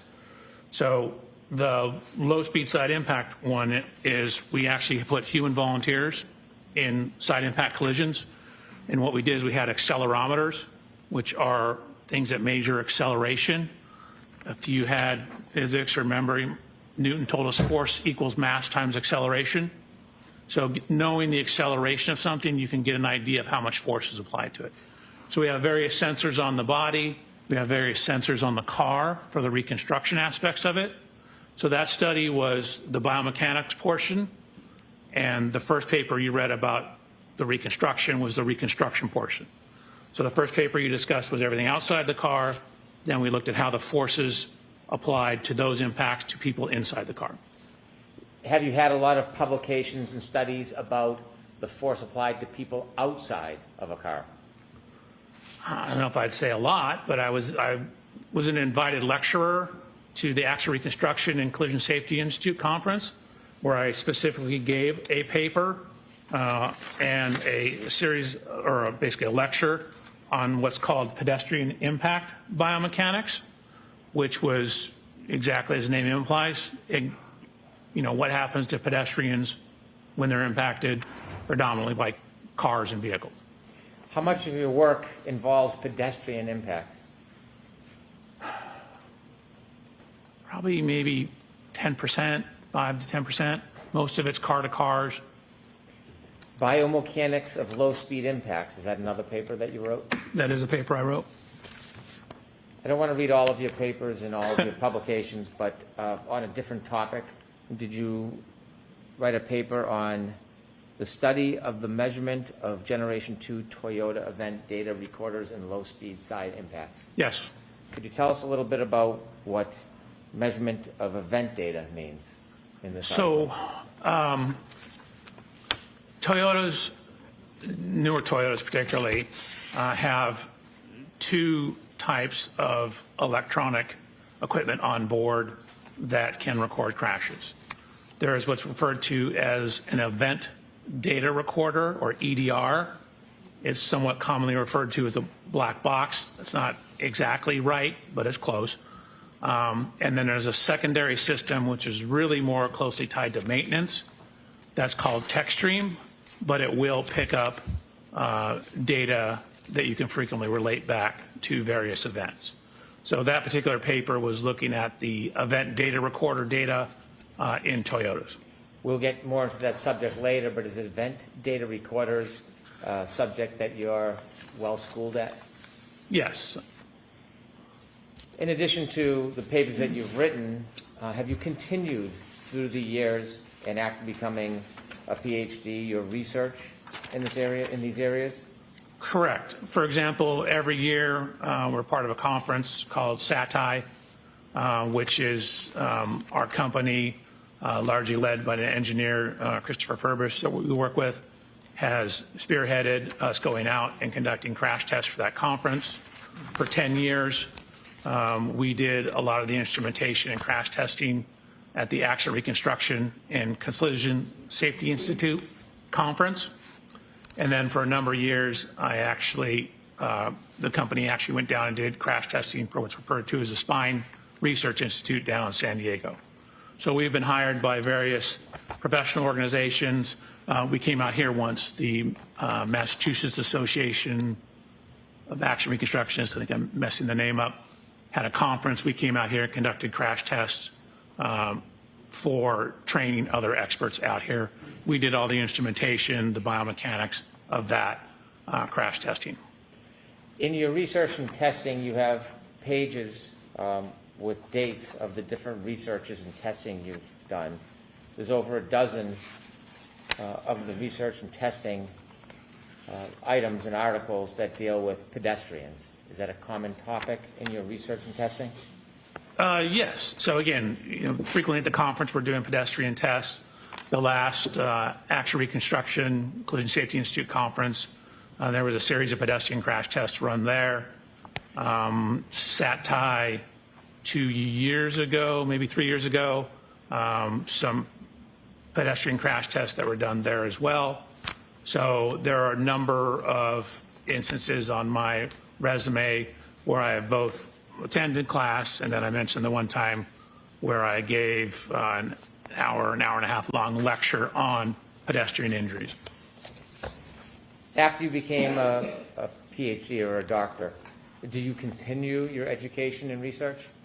Correct. I've always continued my education and research up until, I just got back from the Event Data or Action Reconstruction Collision Safety Institute EDR conference, or the Event Data Recorder Summit. My company, through my relationship with the founder of that summit, was a sponsor. So Aperture was actually a sponsor of that conference. We actually sponsored it the previous year as well. And also as part of that, I assisted one of the researchers in conducting, it's called front camera module testing for pedestrian impacts on Chrysler vehicles. Excuse me, General Motors vehicles. As a biomedical engineer, are there any groups, organizations, or certifications that are important? I think ACTAR is important. So ACTAR is an acronym. It's ACTAR, and that's short for the Accreditation Commission for Traffic Accident Reconstructionists. And so it's a bunch of professional groups, originally from some concerns, I believe, from the Department of Transportation, got together and set standards for reconstructionists. Again, these are kind of minimum standards. You have to show, you send in your resume, you talk to them about your research, and then if you're deemed qualified, you sit for an examination that tests your skills, day-long test, theory, a practical portion, and then every 5 years you have to have 60 continuing education units to become reaccredited. I've been an accredited accident reconstructionist since February of 1995, and my accreditation is current and active up through today. So you've been accredited for 30 years? Yeah, correct. I don't want to trick you on the math. No, I never thought about it, but yeah, I guess it has been 30 years. Have you testified in court before? I have. Have you testified in state courts? I have. Have you testified in federal court? I have. Matter of fact, in Boston. Have you ever testified in civil cases? Yes, I have. Have you testified being called by the plaintiff? I have. Have you ever testified being called by a defendant in a civil case? Yes. Have you testified in criminal cases? I have. Have you ever been called by the state or the government? Yes. Have you ever been called by a defendant? Correct. Public Defender's Office. In any of the cases, whether it's civil, criminal, plaintiff, defendant, government defendant, does that in any way change your analysis about data, regardless of who or where you testify? No. I take my job as to be a critical analysis of the data. So I wanted to look at the data as objectively as possible and form conclusions based upon the data, trying to remove wherever possible speculation, try to remove wherever possible reference to testimony. Now, sometimes testimony is the only thing we have, and so we need to rely on it for bits and pieces. But generally, my job is to try and look at data and see what the data shows. I have no dog in this fight. I don't, quite frankly, care. What I'm doing is trying to do a good engineering job, which is looking at the data and drawing sound principles and sound conclusions from the data. Presently, you said you had a company and you sold it. Where do you work? It's a company called Aperture. I guess we were acquired or merged into it technically. How many offices do you know if Aperture has? Oh, God, I should know that. I mean, we have them in Massachusetts. We have them in, I think there's 3 or 4 in Texas. There's, I think, 4 or 5 in California. So I want to say there's at least, I don't know, 13 to 15. Do you work at a particular location? I do. Where do you work? Long Beach, California. Do you work with other people? Do you have a team? I do. How many people are on your team? 5. And what's the team comprised of? It, Is everybody a PhD, an engineer? one individual is a PhD in engineering, Dr. Umali, and then I have 3 other engineers and 1 case reader. I guess it's 6 people. I have a case manager as well. Is there any, do you work interchangeably at the different branches around the country, or do you have your own team in California that you work with? 99% of the time, it's my own team. Occasionally, we'll get a case from another office. I've worked on a couple cases out of the Texas office, Okay. and maybe a couple out of the Nevada office.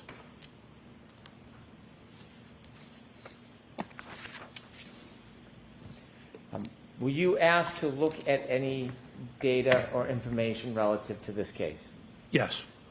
In looking at data and information, do you try to look at a narrow or broad range of information?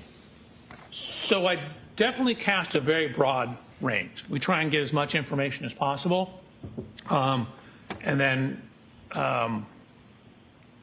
weed it down to what is important, weed it down to what is consistent with the data. So start off very big, and then get down to sort of the meat and potatoes of it, the important information. Do you necessarily rely on everything you look at? No, I certainly consider everything I look at, but I frequently don't rely on everything because sometimes it's not reliable or it's irrelevant. In this case, can you share with us materials generally that you looked at in your review? Sure. Your Honor, may I read from my report? Yes. Thank you. So, Mr. Reporter, I apologize. It's a lengthy list. Slow? So I have police reports, including the Canton PD incident report, and I have 8 other reports, also the 34 Fairview Road Rams final report, or CARS report. I have the ring video from Mr. O'Keefe's residence. I believe that's One Meadows. I have the cruiser cameras, which are the police vehicles, onboard cameras, both front and rear cameras from 1, 2, 3, 4, 5, 6, I believe 10 different videos. I have photos and videos of the scene from Sergeant. I have photos of the vehicles, 140 photographs of the vehicles lined up together. I have 25 additional photographs of the scene, 18 separate photographs of the scene, 2 photographs of the scene, 1 group of 92 of the scene, 1 group of 50 of the scene, another video showing the cars lined up bumper to bumper, 4 videos of the scene. I have a video showing Miss Reed's vehicle being pulled into the Sally Port at the Canton Police Department. I have a 360 diagram, surveillance video files from McCarthy's, surveillance video files from Waterfall Bar, Canton Police Report, Sally Port videos from Dighton. I have the Lexus Connect Verizon records. I have the alarm.com videos. I have a video of the tow truck arriving at the Canton Police Department. One titled Native Location John O'Keefe's Phone. Past witness statements. The report of examination from the coroner. Jennifer McCabe Cellbright data. Something called Lexus Infotainment. Different past summary testimony of numerous witnesses.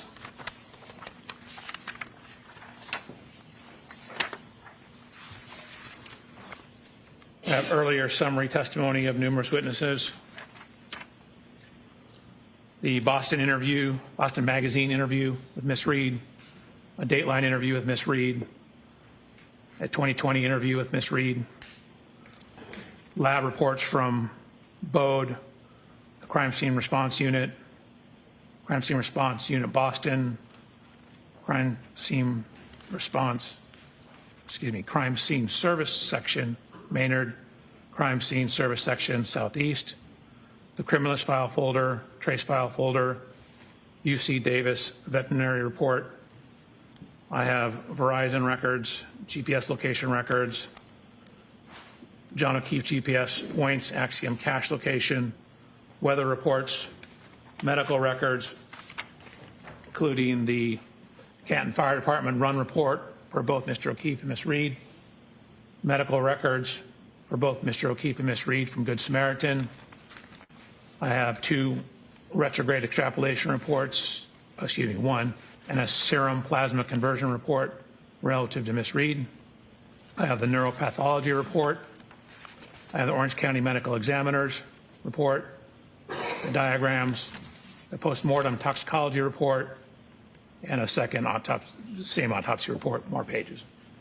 In addition to the information that you reviewed, did you on your own go out and obtain information that you thought might be helpful for your review? I did. So first what happens is I asked for all the information on the case. So I received some information, and then what we do is we start doing our homework. So we start doing the groundwork. So once I received some of the information, what I did was, modern cars have what's called a VIN number or vehicle identification number. It's a unique 17-digit number. So what we'll do is we'll decode that VIN number, and that gives us information about the vehicles. So I did that for Ms. Reed's 2021 Lexus, as well as Mr. O'Keefe's 2019 Chevy Traverse. So ran the VIN numbers, used the VIN numbers. It tells us year, make, model, safety equipment, things like that. I then got dimensional data from a program called Expert Autostats, and then I have complete parts diagrams for the vehicles. So I have literally bumper-to-bumper parts diagrams from something called the Mitchell Collision Estimating Guide, and what that is shows parts involved in the vehicle. So for example, in Ms. Reed's vehicle, I have bumper-to-bumper. I certainly have all the parts around the rear bumper and tail light of her vehicle. And then, of course, I started additional work on top of that. After you began your study, sir, did you have an opportunity to personally look at items that were involved in this case? Yes, I did. And what did that include? That included looking at Ms. Reed's vehicle, looking at Mr. O'Keefe's vehicle, going to the scene of the incident. I ultimately purchased a 2021 LX 570, the exact year, make, and model of Ms. Reed's vehicle, and conducted testing with that vehicle, as well as doing a whole bunch of research and compiling data for my report and slides. You mentioned slides. When you went through your investigation, analysis, and ultimately led to whatever conclusions you have, did you provide and create a PowerPoint presentation that could assist you? I did. I provided a PowerPoint presentation on January 30th. May I approach, Your Honor? Yes.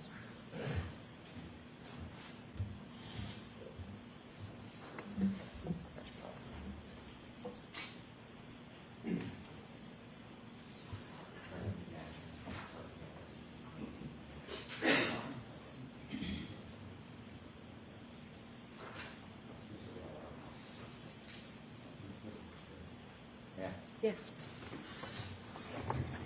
Sir, I'm handing you a binder. Would you kindly take a look at it?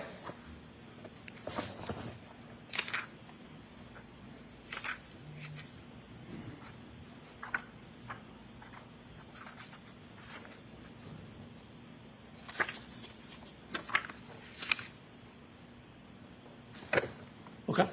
Sir, does that appear to be a copy of the PowerPoint presentation that you prepared for us today? It appeared. 141 pages. Didn't look at every page, but it looks right. Okay. All right, I asked to mark this for identification. Okay.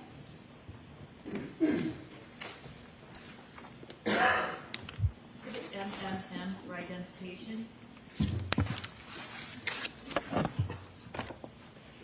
With the court's permission, I'd like to have Dr. Welcher use his PowerPoint presentation to walk us through some of the information he'd like to share today.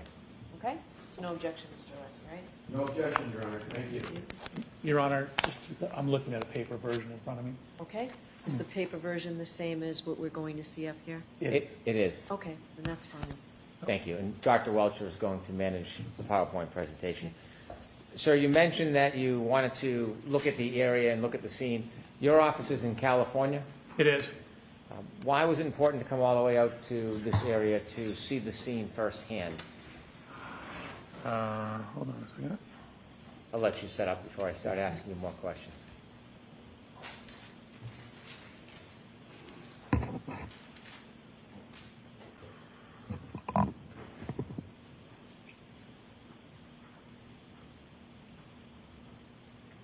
We went through this, had it working perfectly.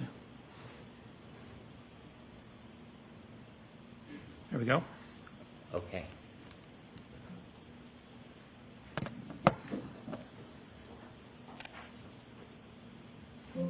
So that's me. No, that's my first slide. No. I Again, have a couple questions for you, Dr. Welcher. please. The first is, your office is in California. Oh, yes, sir. Why was it important to come all the way out here and view the scene firsthand?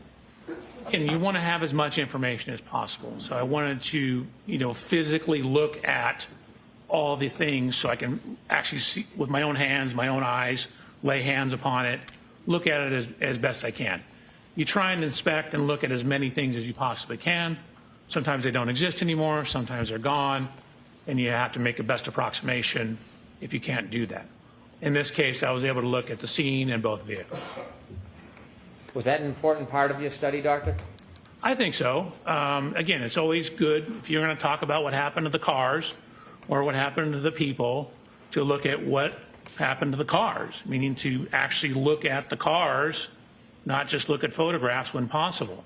So I have physically looked at the cars. For example, in the Lexus, I climbed in it, over it, underneath it. I downloaded data from it. I did a whole bunch of things looking at Ms. Reed's Lexus to assist in my analysis to try and add some further objective data to what we're doing here.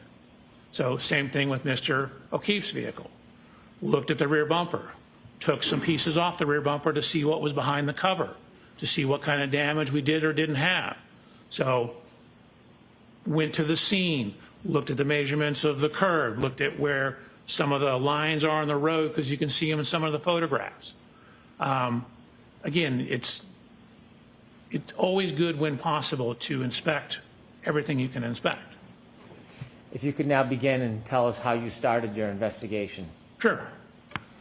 So on September 23rd, I had an opportunity to come out. Mr. Brandon, was the first time I ever met you on that day, I believe. And I had received material before that. And what you see here is, this is my inspection of Miss Reed's vehicle. In the upper left photograph, you'll see, oh, this doesn't work very well. Upper left photograph, that's Miss Reed's vehicle, that's Mr. O'Keefe's vehicle, the Chevy Traverse. And then what you see here is a laser scanner. You can see it on the ground here. Laser scanner is creating a 3D model of the vehicles. So I use that to create a 3D model of the vehicles. You can see me in the upper right photograph. That watch is this watch right here, my Garmin watch. And what I'm doing is looking at the construction composition of that right rear corner of the bumper. I'm looking at things such as the dimensions, where various lights and components are, and how does the geometry of that bumper relate to things that would be hit when backed into. Dr. Welcher notes this is 9/23/94. Is that an accurate date of when you came and first started looking at the vehicles in the area? You said 24, correct? I did. You said 9/23/24, correct. And then on the slide, what I tried to do is underline what I'm doing. So this is inspection of the Reed Lexus. And as noted, I'm only showing you a couple. I actually took 445 photographs. Do you remember when you began this case, the month or the date? No, it was obviously before this. I had material before I came out to look at the vehicles. Do you think it was months before this? I don't think it was months. No, it was maybe a month, if not less. So you began your work in the fall of 2024? Correct.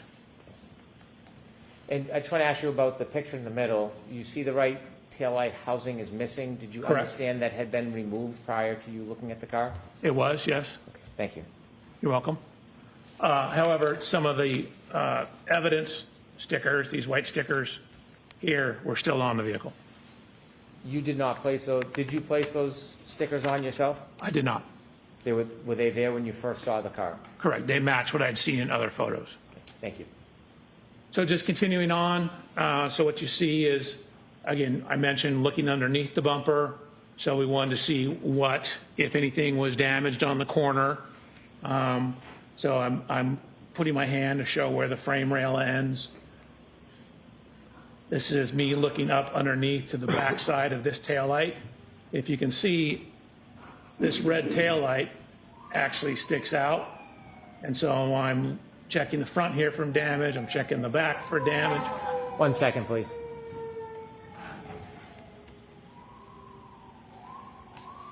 Okay, Doctor, when you were looking for damage on the previous slide, did you find any damage to that lower right red taillight? No, there was no damage to the taillight. The middle picture is from the inside, looking at the inside of that taillight. Was there any damage to the inside of that taillight? There was not. Thank you. You're welcome.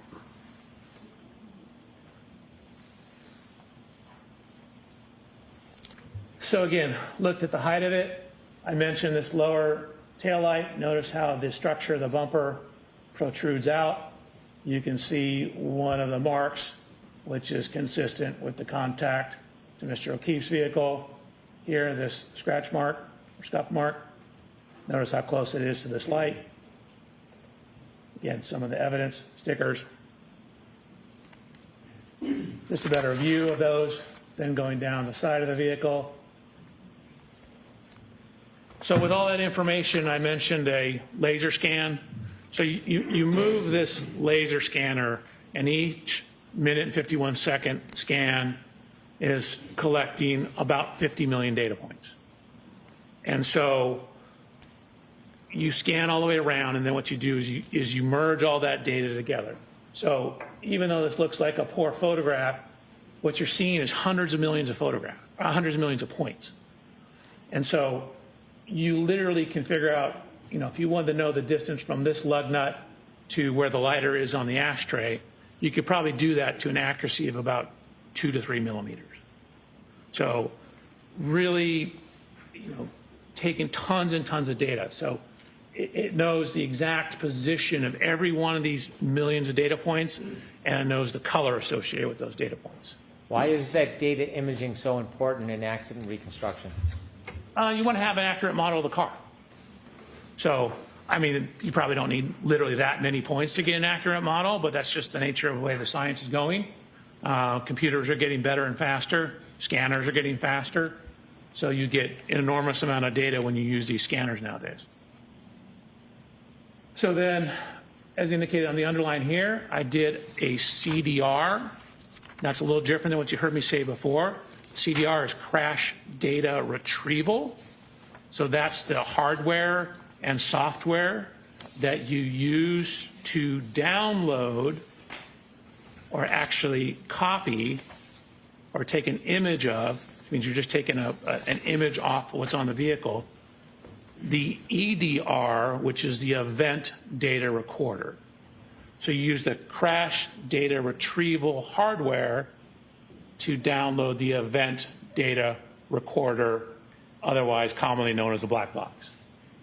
So I downloaded the black box from this vehicle, and although you can hardly read it here, again, I mentioned there are two systems on this vehicle. This is the CDR system or EDR system. There's also the tech stream. The EDR system, this system is primarily to manage the safety components, protect the occupants of the Lexus. So things like fire the airbag, fire what's called a pretensioner, keep track of the severity of the crash to decide whether we need to fire the airbag. So it's not really designed for pedestrian impacts. So when we downloaded this vehicle, we got what's called a none file. A none file simply means that there's no data there. The system's working properly, we had no fault codes, but for a car hitting a pedestrian to cause a file here, this is really more designed for car-to-car impacts, something that's going to have a significant impact on the occupant of the Lexus. And again, the Lexus is 6,000-pound vehicle. Mr. O'Keefe's only 216 pounds. So it's not going to register from hitting a pedestrian. Were you surprised that there was no information about a collision in the EDR? No, it's exactly what I expected. Okay, I mentioned the second system. So as underlined up here, this is the text stream. So this is from Toyota text stream data. You can see the screens here. There's generally two types of files, what's called a vehicle control history and a PCS file. The PCS file is the, God, I forgot the name of it, the protection system. So I also looked at Mr. O'Keefe's vehicle. Sorry, PCS is pre-collision system. Looked at Mr. O'Keefe's vehicle. Same thing. Took a series of photographs, laser scanned it, looked in it, underneath it, behind it. I mentioned taking some of the bumper parts off. So I took this rear cover off here to look at the damage behind the bumper cover. Most cars have what's referred to as a face bar. That's that piece of metal that you see here. And there's a piece of energy absorber here. That's your face bar. So I'm looking to see if there's any damage to that. There was no damage to that. Before you go forward, I want you to take a couple steps back because I want to ask you some questions to explain text stream data. Could you go back a couple slides, please? Sure. Okay. You mentioned that in the EDR, which is similar to a black box, there was no information found.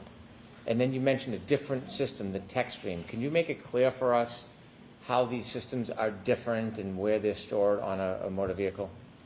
Sure. I mean, a lot of data is stored in a similar location.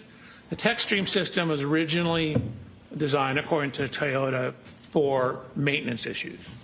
It seemed to come about around the same time Toyota was having problems with sudden accelerations or allegations of sudden accelerations. So the text stream data or vehicle control history will give you information when there's, for example, excessive acceleration or rapid shifting of the vehicles or rapid steering of the steering wheel.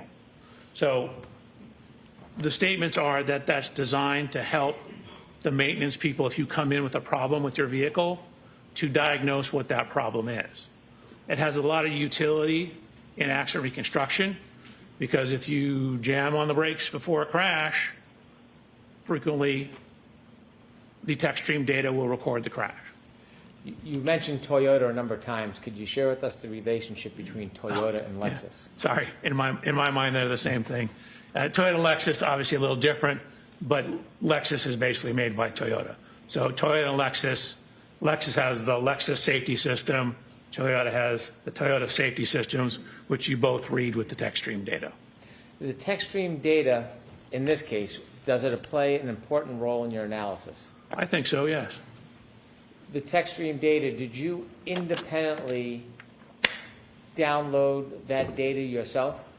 So I independently downloaded it, and then I also ran a test with Ms. Reed's vehicle, and I created a new text stream file so that I had a stamp in the ignition cycles of what the current ignition cycle was.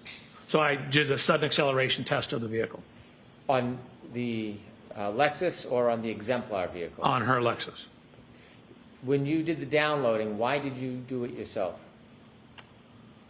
Again, you, whenever possible, want to be the one that does it, make sure it's done correctly, and be able to say, hey, how do I know that's from that vehicle? Well, I know because I was the one who did it.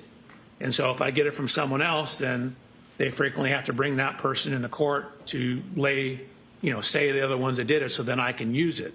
So if I do it myself, it eliminates that problem, and then I have no concerns over where it's coming from. So then I know it's, hey, I did it. This is the right car. This is the right program. Right. but some of your information, including your now changed report, came from your coworker, Shannon One N Burgess. So how's that working out for you, buddy? Ugh. You left us at slide 10 when you were inspecting Mr. O'Keefe's car? Correct. So again, simply a blue arrow indicating that I looked down behind all this stuff, took measurements of it, and then similarly, I have a 3D point cloud of Mr. O'Keefe's vehicle. So part of the reason we're making these 3D point clouds, and we'll touch on this further, in addition to the scene, you can then basically put all these things back together in the computer. So instead of having to drive the cars to the scene, for example, or to Mr. O'Keefe's residence, you can take these computer models and additional data and put it back in the computer and reconstruct everything on the computer. So before we had the exact angle of impact, again, this is for looking at when Ms. Reed contacted Mr. O'Keefe's vehicle backing out of Mr. O'Keefe's garage at One Meadows. I lined them up just to generally show the approximate location. A couple things. You notice how, again, this lower portion of the Lexus bumper sticks out. Notice how the side of the Chevrolet slopes in as you get higher up. So this portion sticks out more than this portion. And this is where you would expect any contact damage to occur, assuming there was an impact. So again, looking at the measurements up the height of the vehicle, of course, as you indicated, Mr. Brennan, the taillight's gone. And then went to the scene. So same thing, went to the scene, took, again, 297 photographs of the scene, had our people scan it to create a computer model of the scene. So, literally, if you wanted to know the distance from this window to, say, some manhole cover on the road, we have the data to figure that out, down to a couple millimeters. In addition to going to the scene and doing the digital mapping, you mentioned other review of materials. Did you have an opportunity to review dash cam footage from Canton Police Department police vehicles to see the general location of where Mr. O'Keefe was when first responders were assisting him? Objection, Your Honor. So that's just a yes or no? Yes. Thank you. So the text stream download. So this is a screenshot from the text stream download. Keep in mind, this is kind of maintenance software. So we're looking at a number of things in the maintenance software. What we see is, and this is noted in the report too, that when the vehicle gets into the Canton Police Department after this event, you can see the mileage is 12,665 miles. So that shows up in Trooper Paul's report. It shows up in the photographs, and it shows up as matching the mileage in the text stream data, both at triggers 1164 and triggers 1167. I'd ask you if you can enlarge the data on the right and break down what it actually means, the different columns and the... Is it possible for you to enlarge that?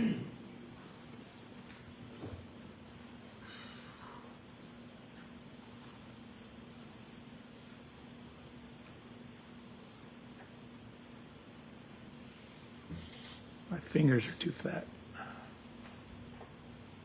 Thank you. Okay. So what you're looking at is what I call event 1162. If you see anything in blue on these charts, that's information that I added. I typically put my initial, JBW, Judson Blair Welcher, that's me. And so this is referred to as the key cycle trip.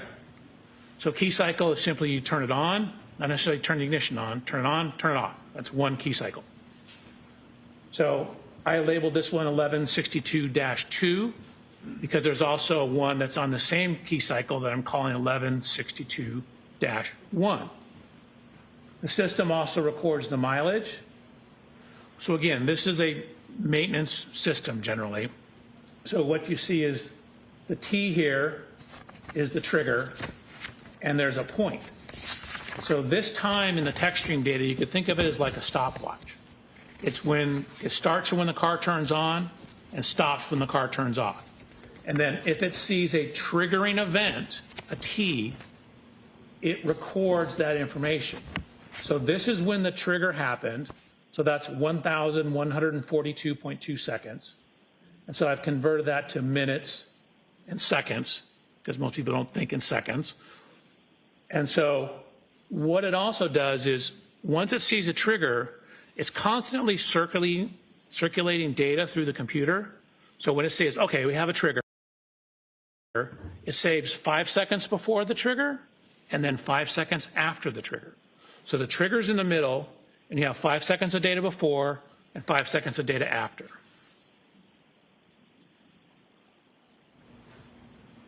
I have a couple of questions for you, Please. Dr. Welcher. First, starting with the clock, the time in seconds on the left. You mentioned that begins when the car is turned on. What type of clock is that called? It's just a continuous clock, meaning it's not a clock like a time clock. It's more like a stopwatch kind of clock. Has it ever been referred to as a running clock? It's the same thing. You start the stopwatch, it's running. Based on the text stream data alone found in that one spot, can you tell from the data in the text stream alone what time the power was turned on? No, not alone. It simply tells you how long it's been on. It doesn't necessarily immediately tie it back to a clock time. You need additional information. And so this in and of itself, the text stream data doesn't give you a certain time on a clock, like 1 o'clock or 2:30, anything like that? No, it simply tells you in this case when the trigger occurred, it's been on for 19 minutes and 2 seconds. Yes, You also Rachel, I mentioned am. that there's a 10-second window of information this captures, 5 seconds before the T and 5 seconds after the T, the triggering event? Correct. Sustained, ask it differently. That window of 10 seconds, what happens if that doesn't capture the entire event? What if there's something before or after? What does the text stream data do? So it depends on what the something is. So if there's another trigger, then it will record more data. So you can have 2 triggers that are recording things on the same time window as well, or very close to the same time window. So you need another trigger to keep it going. But in essence, what it does is when it sees a trigger, it saves that 10-second window and then just keeps monitoring things until it sees another trigger. If the data captures a trigger, and it has a 10-second window, and an event continues past that 10 seconds, or past the 5 seconds on either side, and there's no further trigger, do you get any other information from the text stream data? No. For example, in the trigger event, and say 5 seconds later the vehicle's still moving, well, the data just ends. And it says it's going, 17 miles an hour, for example. It doesn't continue on. We just know that when the trigger ended, it was going 17 miles an hour. Okay. Thank you very much. Okay. Okay, so we have mileage recorded in this system. So what we're trying to do is use the available data to see if we can determine like what event this is, or is this the event, or is this something that could have occurred outside 34 Fairview on the evening of this event. And so one of the things we're utilizing is the mileage. Okay, so 12629 is at the end of event number 2 on the 1162 ignition cycle. when the vehicle ultimately comes into the impound yard, and this is actually before that, comes into the impound yard, it has 12,665 miles. That's a difference, did the math for you here, of 36 miles. Okay, let's consider where that could have come from. So we looked at the various paths and descriptions of where Miss Reed's Lexus was driven after leaving 34 Fairview on the night of this event, up until the point in time the vehicle ended up at the Canton Police Department. So we used Google Maps. We adjusted for the correct date and time of the year. And then what you'll also see is we adjusted for the correct time of day. So, although you can't really see that, let me see if I can blow it up.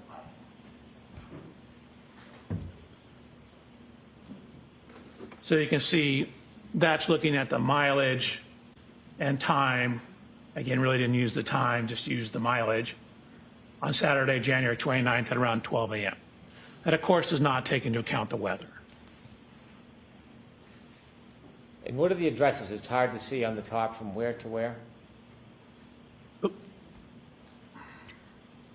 Hey, Cash, So thanks this for is becoming a from member. I appreciate that. 34 Thank Fairview you. to 1 Meadows Avenue, which is Mr. O'Keefe's residence. And there are other mileage that you have there? Correct. So we basically ran through the entire path as we understood it. Again, we didn't have complete information. We didn't know the exact roads. We didn't know if turned around, stuff like that. So you're seeing the suggested available paths, and we end up with a range of data. So we go through all the paths, and you can see that this is what we end up at the bottom here, which is very hard to see.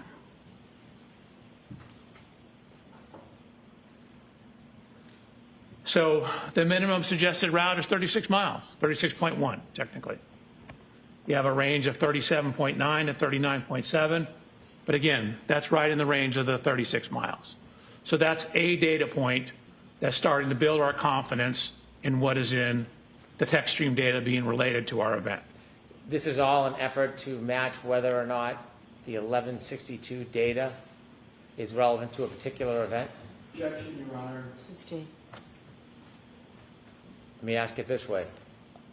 Matching all the distances by miles, is this the only way you're trying to determine whether 1162 is the event in front of 34 Fairview Road? No. So again, these things are all tools. You can't take necessarily one data point in a vacuum. You need to consider the totality of the data.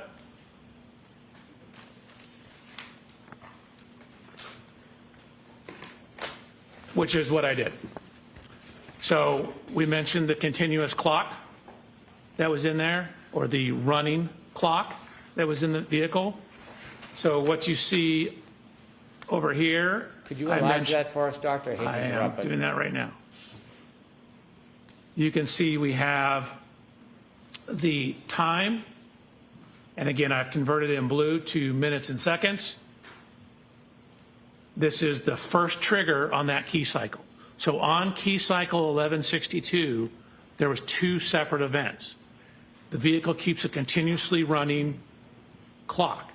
So we're able to see the time each event occurred relative to when the vehicle was started and the difference between the 2 events. Okay. So at trigger event 1162-1, we know that the ignition has been on for between 10 minutes and 57.4 seconds. Or that's when the trigger is, sorry, 10 minutes, 57.4 seconds. Again, the trigger has plus or minus. So that's from 10 minutes, 52.8 plus 10 seconds, which gets you to 11 minutes, 2.8 seconds. Or, as I wrote here, 10 seconds total. So again, the text stream data indicates at the time this event was written, the trigger occurred, again, at 10 minutes. You see we have the T, 10 minutes, 57.4 seconds.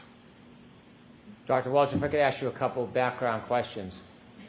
This block of time that you're reviewing that mentions 2 triggers, can you tell whether those triggers are immediately related or 2 separate events? So you can tell they're separate events because there's a separate amount of time between them. There's about 8 minutes between the events. And so they're on the same ignition cycle, meaning the vehicle hasn't been turned off in between, and we have this continuously running clock that records when these things occurred. So it tells us when event 1 occurred, when event 2 occurred. We know it's on the same ignition cycle. So if we have some idea of when the car was turned on, we can then tie that back to clock time or real world time.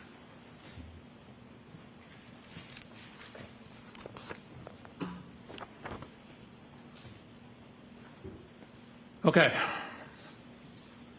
So lots going on here, right? A lot to digest. This is trigger event 1162.1. I was provided with data and a report from Mr. Burgess that indicated the infotainment system was turned on at 12:36. Let me zoom in for you folks. That corresponded to a GPS location that looked like it was outside the Waterfall Grill on Washington Street. So additional cell phone data that we had is that we knew there was a 3-point turn made when the Lexus passed Fairview on Cedar Crest, pulled into a driveway, and made a 3-point turn. So what you see over here is GPS data from Mr. O'Keefe's phone. And with that information and knowing when the system turned on, we're able to now tie the text stream data to a real clock, meaning what time of day did that text stream trigger occur. So we're going from the running clock to a real world clock. So if you take when it was turned on from Mr. Burgess's report, you can see that the Lexus was turned on at 12:36. You add in the text stream information, you get it at 12:23:38. And now we have a cell phone data point at 1:54. So at the time my report was written in these slides back in January, that was all the information we had in terms of data point 154. That was the one that was closest in time to it. So we had since received additional information. Dr. Welch, let me ask you a couple questions, and if you can zoom in a little, we might be able to see it a little better from here. Where would you like it? If we can start at the top when you explain in text.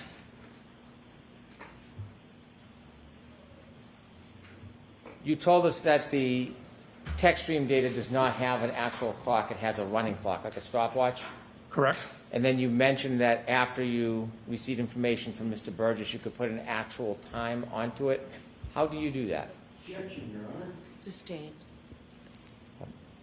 You shared with us that the text stream data runs on a running clock. Correct.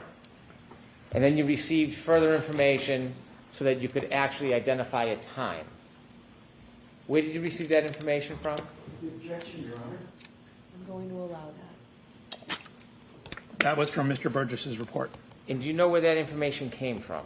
That came off the SD card, I believe, in the infotainment system. Do you know when Mr. Burgess found the SD card on the infotainment system? No, I'd have to go back to his report. But it was in it, this information was in his original report. Based on the SD card information about when the car was turned on and off, how do you match that with the text stream data to get a time? So when the car is turned on, that's approximately when the running clock starts in it. There may be as much as a 3-second delay in it, but that's approximately when the clock turns on. So this shows us when the stopwatch was started for the text stream data. So knowing that infotainment system has date and timestamps on it, so that ties it to a real world clock from GPS information. And so now we can, when that infotainment system turned on, it's very close in time to when the text stream data started recording data. That allows us to tie the two together. Congratulations, Cash. times I that you're showing appreciate on this you slide, supporting the does that channel, relate but to you the didn't first have or to do second that. But event congratulations text on stream your data, win. the I'm first or second triggering so event? happy The for first you. event. Do you characterize the first event in any way? I call it the 3-point turn. In addition to the data you analyzed, was there any other information you saw that evidenced or supported that a 3-point turn occurred at the area depicted in your slide? Right. We have a whole series of GPS data with heading angles, as well as a description that Ms. Reed gave in an interview. The time that you have after you consider the SD card ignition on and the running time, what clock is that based on? It's my understanding that's a clock in the infotainment system. And then we're ultimately trying to also tie it back to the clock on his cell phone. Mr. O'Keefe's cell phone? Correct. Do you have any understanding whether all devices have the exact same clock?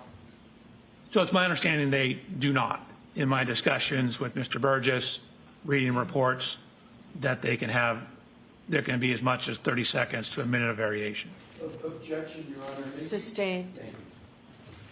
Have you ever heard the Strike, Your Honor, that answer. Sure. Jurors disregard that answer. Have you ever heard the term variance before? I have. What do you understand that to be? That means differences from the answer, I'm sorry, differences from what? from typically the correct answer. Like meaning that a given data point has variance in terms of how it's measured, when it's measured.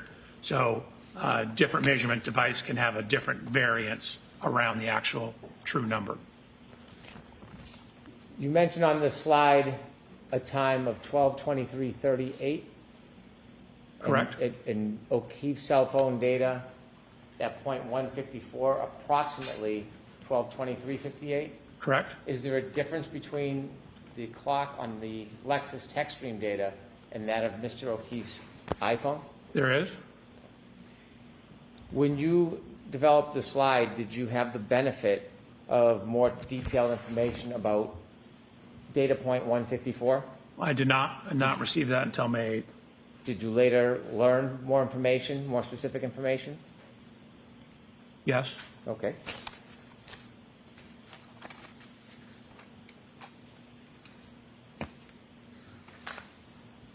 Your Honor, I'd like to show an exhibit to Mr. Welcher that's already been admitted.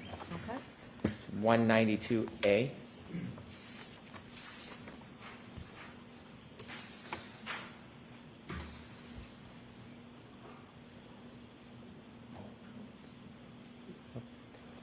Ms. Gilman, can we start with 192B? Dr. Welcher? Yes, we'll come over. Okay, I have to say that I don't understand how the changes to his report are being allowed in. There is no new information that he received that would necessitate changing any information.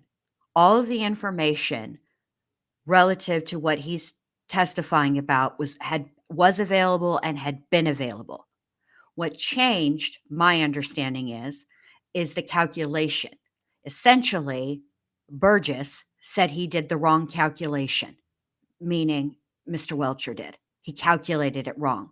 Now, I don't think that you should get to change a report, remove slides, change a report, change a presentation because you can't math.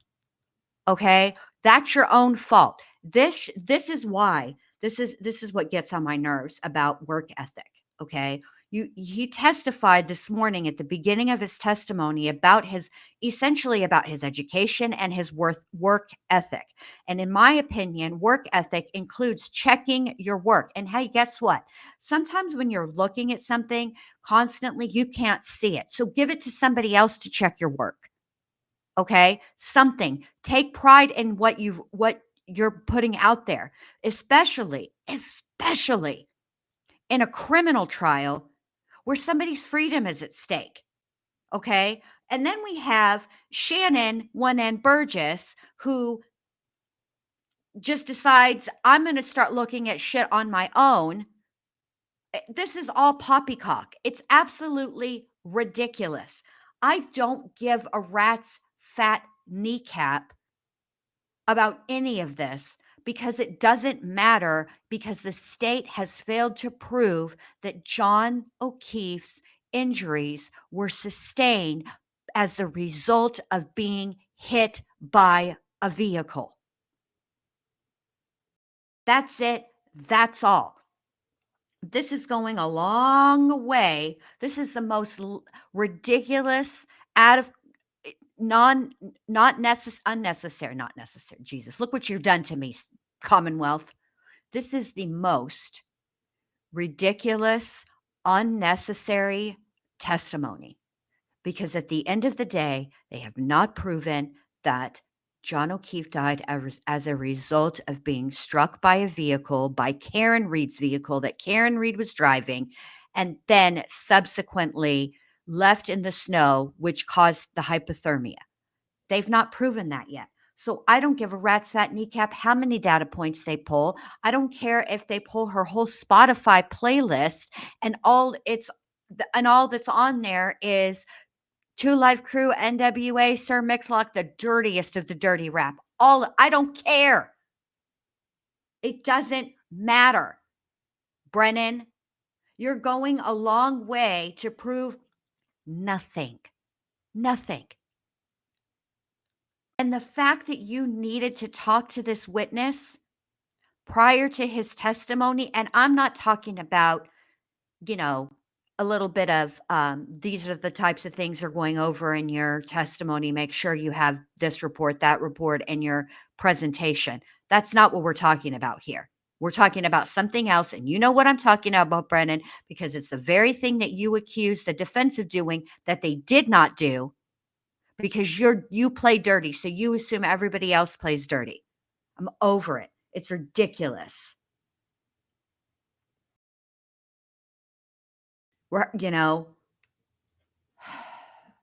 And by the way, where are our donuts, coffee, and muffins? And what kind of muffins, by the way? I need to know what kind of muffins you served.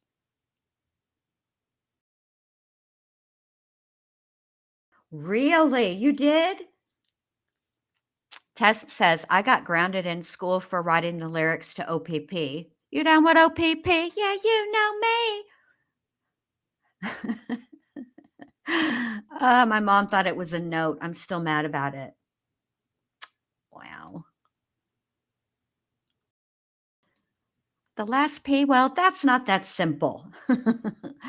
Oh my goodness.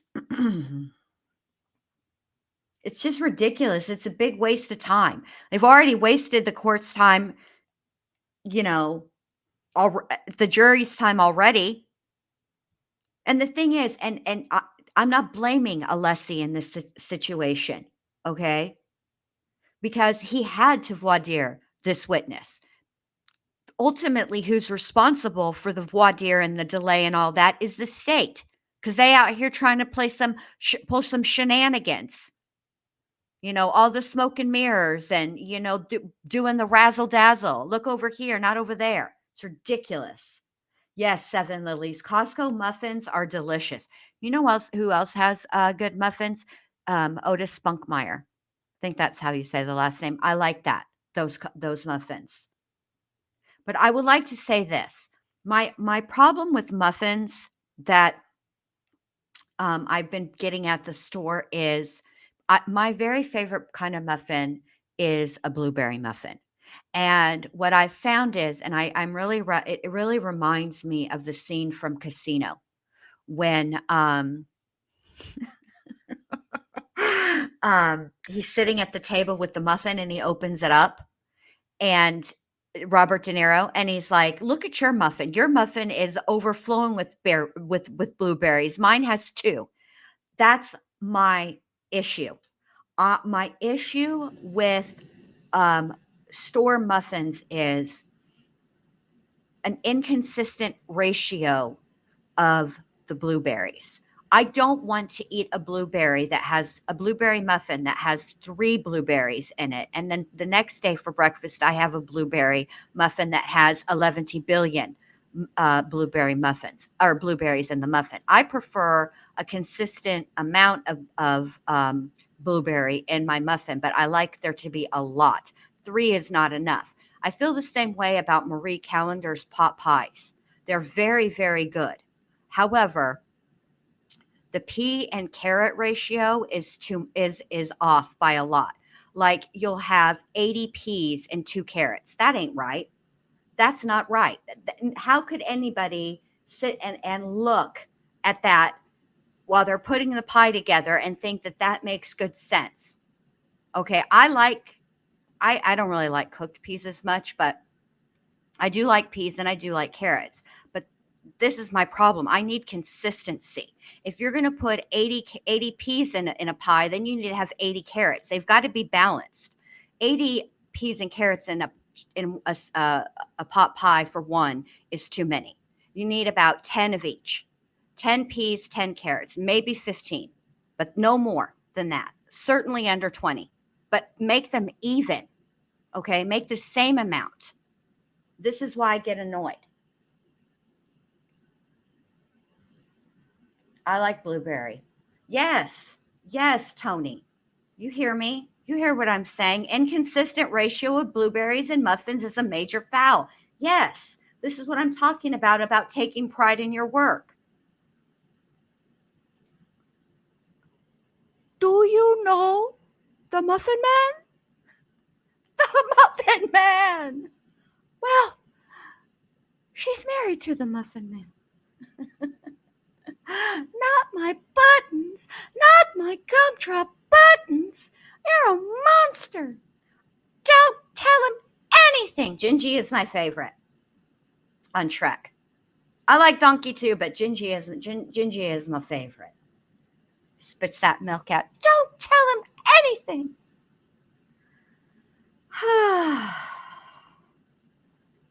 I do love Shrek.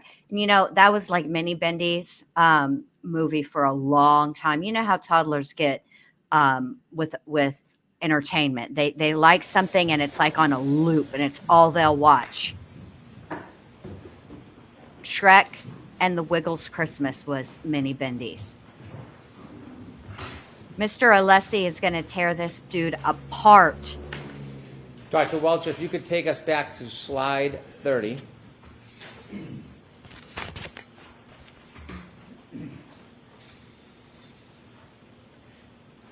And so we understand you mentioned there were 2 triggering events. Is this the first one or the second one? It's the first one.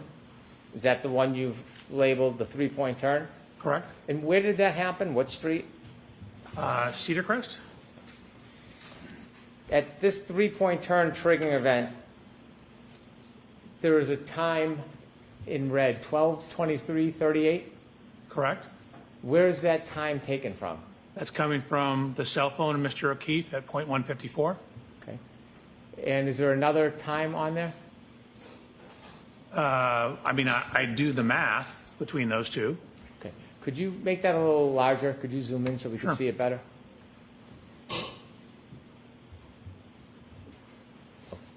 So there's an infotainment time of 12:12:36, I guess another time, to answer your question. Then and we have... The 12:12:36, what does that indicate? What's that relevant to? That's when the text stream data basically turned on, plus or minus a little bit. When you say the text stream, is that relative to when the car turned on? Correct. Okay. Sorry.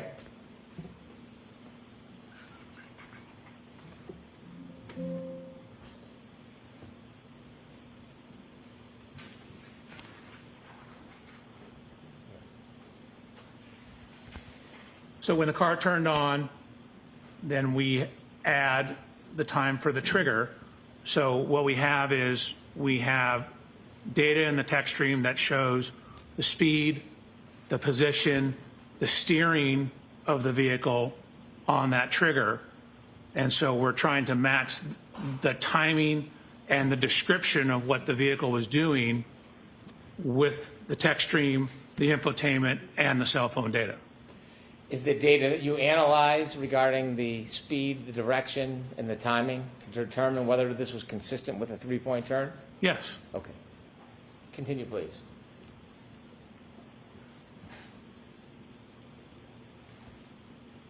And if you can enlarge that, because it's hard to see back here. Sure is. Okay, so again, we are looking at event 1162-1.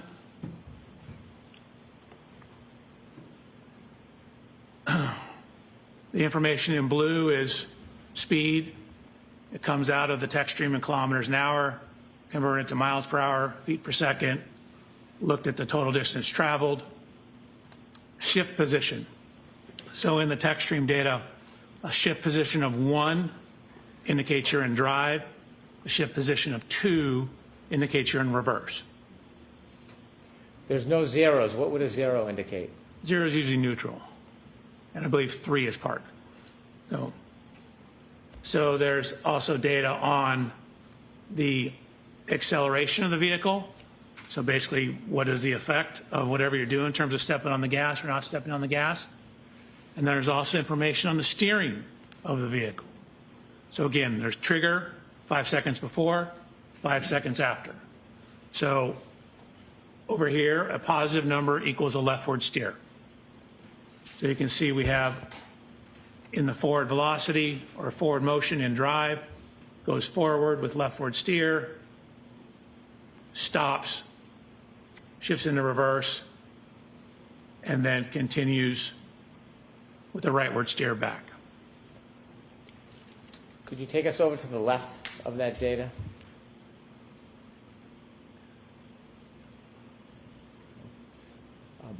When you look at the number 1162-1 as an event, can a key cycle, or when a car is turned on, power ignition on until the point is turned off, whatever amount of time, can it have more than one triggering event?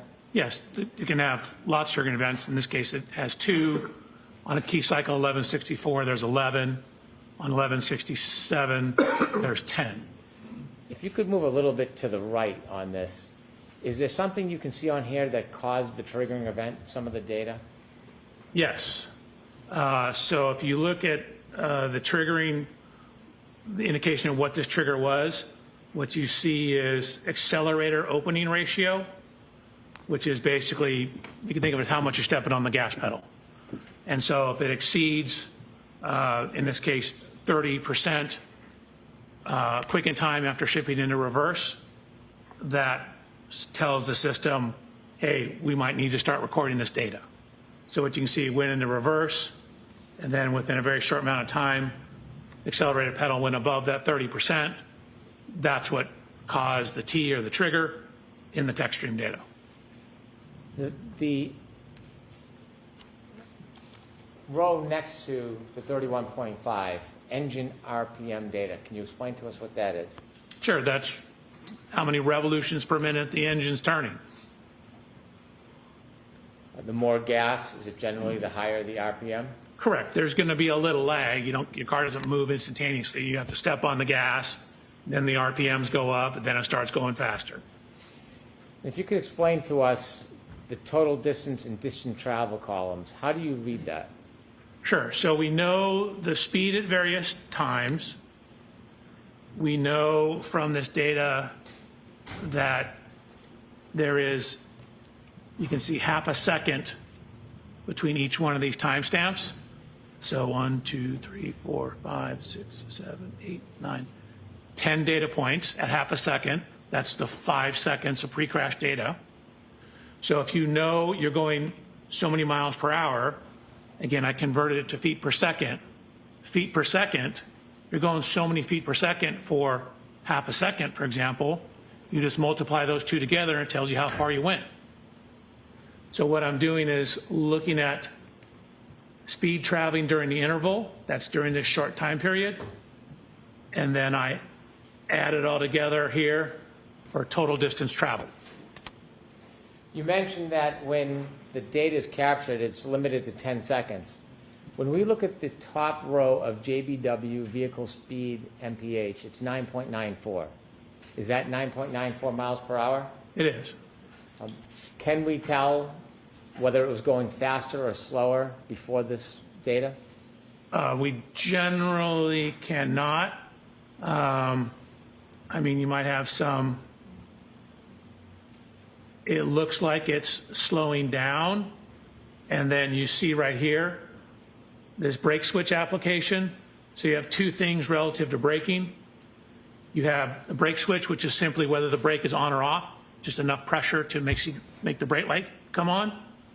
And then you have brake oil pressure, which gives you some idea of how much pressure is in the system, which is a rough indication for the braking. But then what you see here is the longitudinal acceleration or deceleration. This gives you some idea of how much the vehicle is speeding up or slowing down.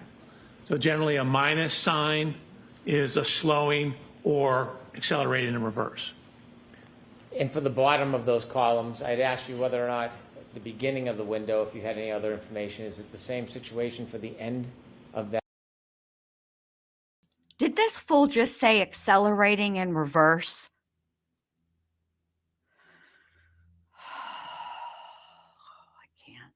That window that's captured? Correct. So at the end of this window, you can see it's still going about 8.7 miles an hour when the trigger stopped.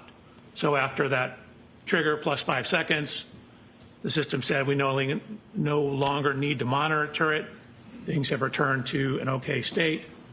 And so then it stops monitoring the system. Based on your analysis and review and looking at this data, did you come to a conclusion to a reasonable degree of engineering certainty whether or when this event occurred as it is portrayed in the data? Yes, I did. And could you share with the jury, to a reasonable degree of engineering certainty, when did this occur? So this, you want time-wise or location or both? Start with location, then time. So it happened on Cedar Crest. It happened between cell phone data points 154 and 155. And it's a 3-point turn on Cedar Crest. And it occurred, according to the text stream data, about 12 minutes, 23 seconds after the vehicle was turned on. So. And do you have an understanding of the variance between the Lexus clock and Mr. O'Keefe's cell phone? Yes. And what is that variance time? 21 to 29 seconds. And so the Lexus clock at 21, 23, 38, what time would that put Mr. O'Keefe's cell phone? Objection, Your Honor. I'm going to see counsel at sidebar for just a minute, please.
Okay, I would imagine that Judge Bev is over here wanting to talk to the council because of lunch. It's currently 12:12 in the Commonwealth. So I don't, Neat says, I still don't understand what they're proving. I wonder what the jury thinks. I'm pretty sure the jury thinks exactly what we think. What the hell are they trying to prove? Yeah, I figured they were going to lunch. You know, Bev is nothing but on time with the breaks. Let's see. No, I cannot. Violet says, can you imagine trying to skip school if Alessi was your dad? He would catch me before I skipped. I would be caught just thinking about it. And also, like, can you imagine trying to argue your point, why you felt justified in skipping school? I agree with you, Lil D. I think they are just trying to confuse the jury at this point. I mean, this is just redonk. Hold on, we're live right now, so they're still on. Sometimes she goes a little long. Like sometimes she'll make the jurors wait until 1, you know? But now I don't know. Oh, we're back up again. Who knows? What's going to happen next will be Jesse Weber talking about, hey there, law and crime fans. Just abruptly and out of nowhere. Which is funny to me because literally that is what he does every single day. And yet, no matter what, it always catches me unaware. It's always shocking to me. And it's like, oh, yeah. So the crowns are like YouTube's new way of you get XP points for every time you chat, when you I think become a member, and when you send a super chat or a super sticker, and the person who has the most XP at the end of each live chat is the winner. But I went to look, and it doesn't seem like YouTube keeps like cumulative track of it. So it would be up to me to do it. And let's be honest, I can keep track of a lot of things. Okay. But I know me, I'm familiar with my brand. And I feel like inevitably I would keep track of it 4 days out of the 5 days that there's trial. And then boom, on the 5th day, I would forget and mess it all up. And so whoever was the winner for the week, I feel like I would not be able to. It's just too much responsibility. It really is. Now, maybe just because I'm covering a trial, I don't know, maybe I can figure out something else, like a different way to keep track of it or something. But because I appreciate you guys being here, and I do want to give you guys something, just to say thank you. So I'll have to think about that. I really will. I'm going to give you a 10-minute break because we're going to break you out. So 10-minute break, and then we'll go again. Sure, it's right this way. What? Judge Beth, what are you doing?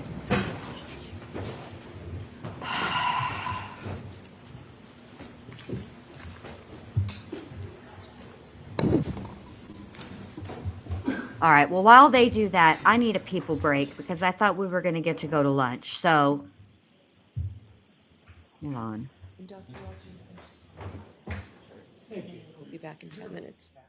Let me find out where this voir dire was outside of the presence of the jury, and we'll go back and we'll listen to that. All right? Because I need a human break.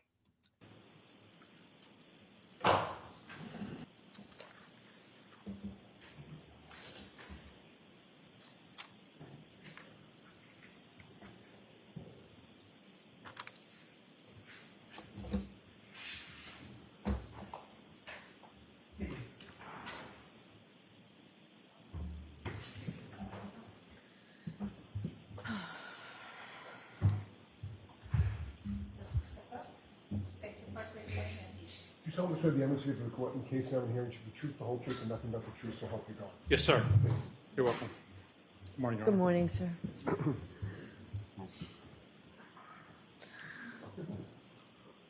So we're going to have a short voir dire. Yes, ma'am. Okay, so Mr. Lessie? Thank you, Your Honor.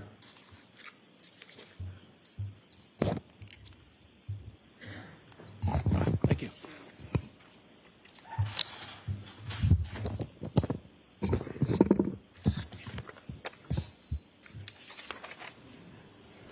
Morning, Dr. Welcher.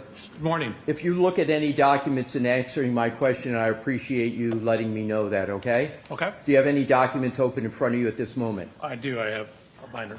Your Honor, I would ask until the question comes Can you up. do without it, sir, for a few minutes? Depending on the question, sure. Okay, so just let us know if you need to look at it. Don't look at it without Yep. I mean, permission, please.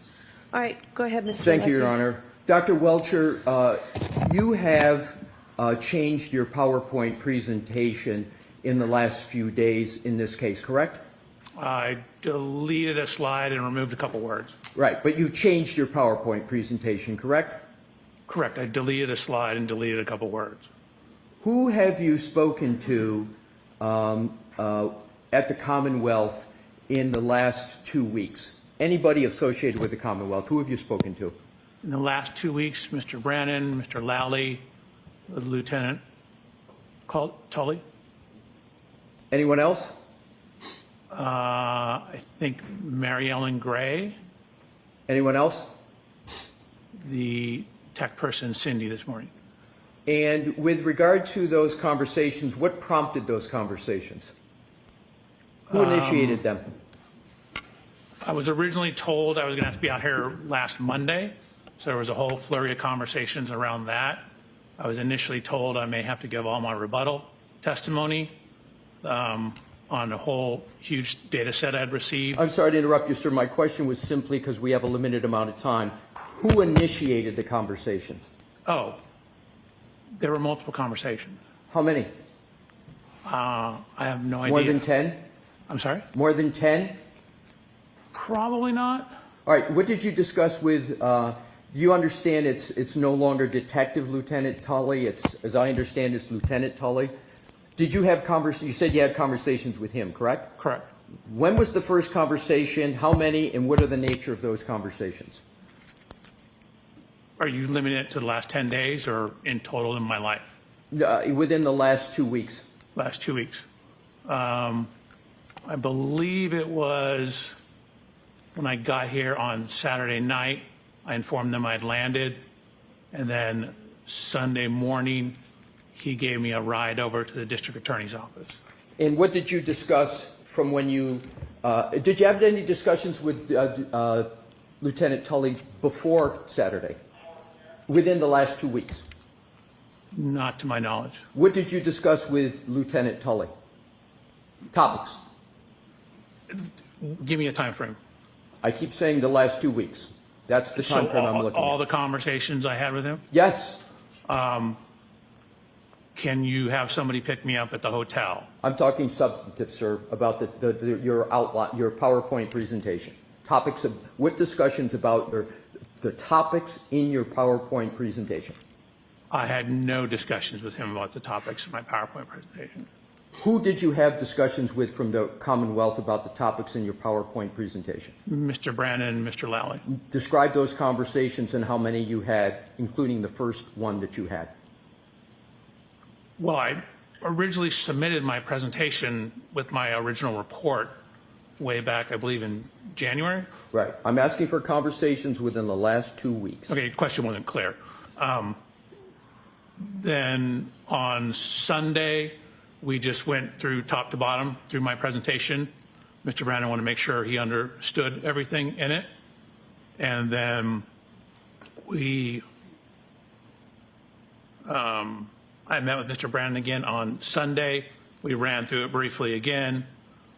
And then that was largely it. Who suggested the changes to your presentation? Mr. Brandon. Mr. Brennan suggested the changes that you make.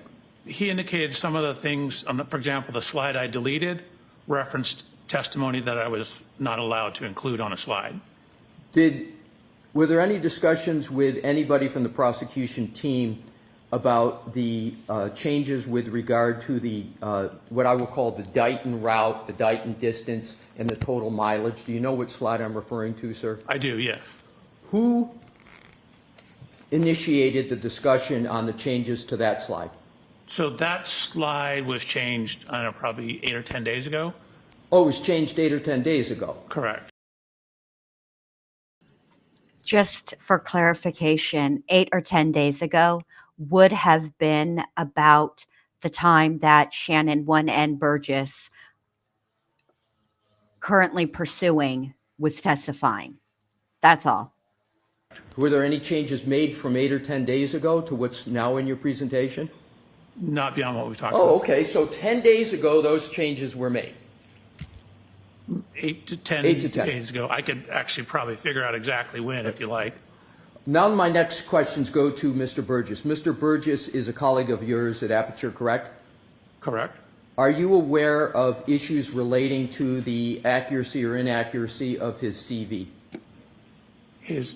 Unfortunately, I've been bombarded with emails that have referenced that. I've seen it. I have not read them. You've been bombarded with them, but you have, and you say unfortunately, but you have not read any of them? None? Maybe 1 or 2 lines. For example, they come in, they're looking like legitimate business emails. And then I pull it up as a business email. I'm like, okay, I'm not supposed to do this. Court said I can't look at this. Now, I want to go back to your slide presentation. I understand that you intend, subject to our objections at the court's ruling, you intend to present testimony with regard to your PowerPoint where you are going to elaborate on your 1231-38 to 1231-43 trigger 1162-2, and you're going to add to what has been in your presentation a verbal discussion with regard to Mr. Burgess's change that he made in his May 8th report with regard to the variance time window. Do I have that correct? No, you don't. It's not based upon a verbal discussion. It's based upon his report. Okay, so you're going to make, you propose, what you're intending to do is you want to add the change from Mr. Burgess's May 8th report to what you're going to testify to on your PowerPoint. Do I have that correct? That is correct. And the only reason you're going to testify with regard to altering the 1231-38 to 1231-43 window is because of what Mr. Burgess has done on May 8th. Is that correct?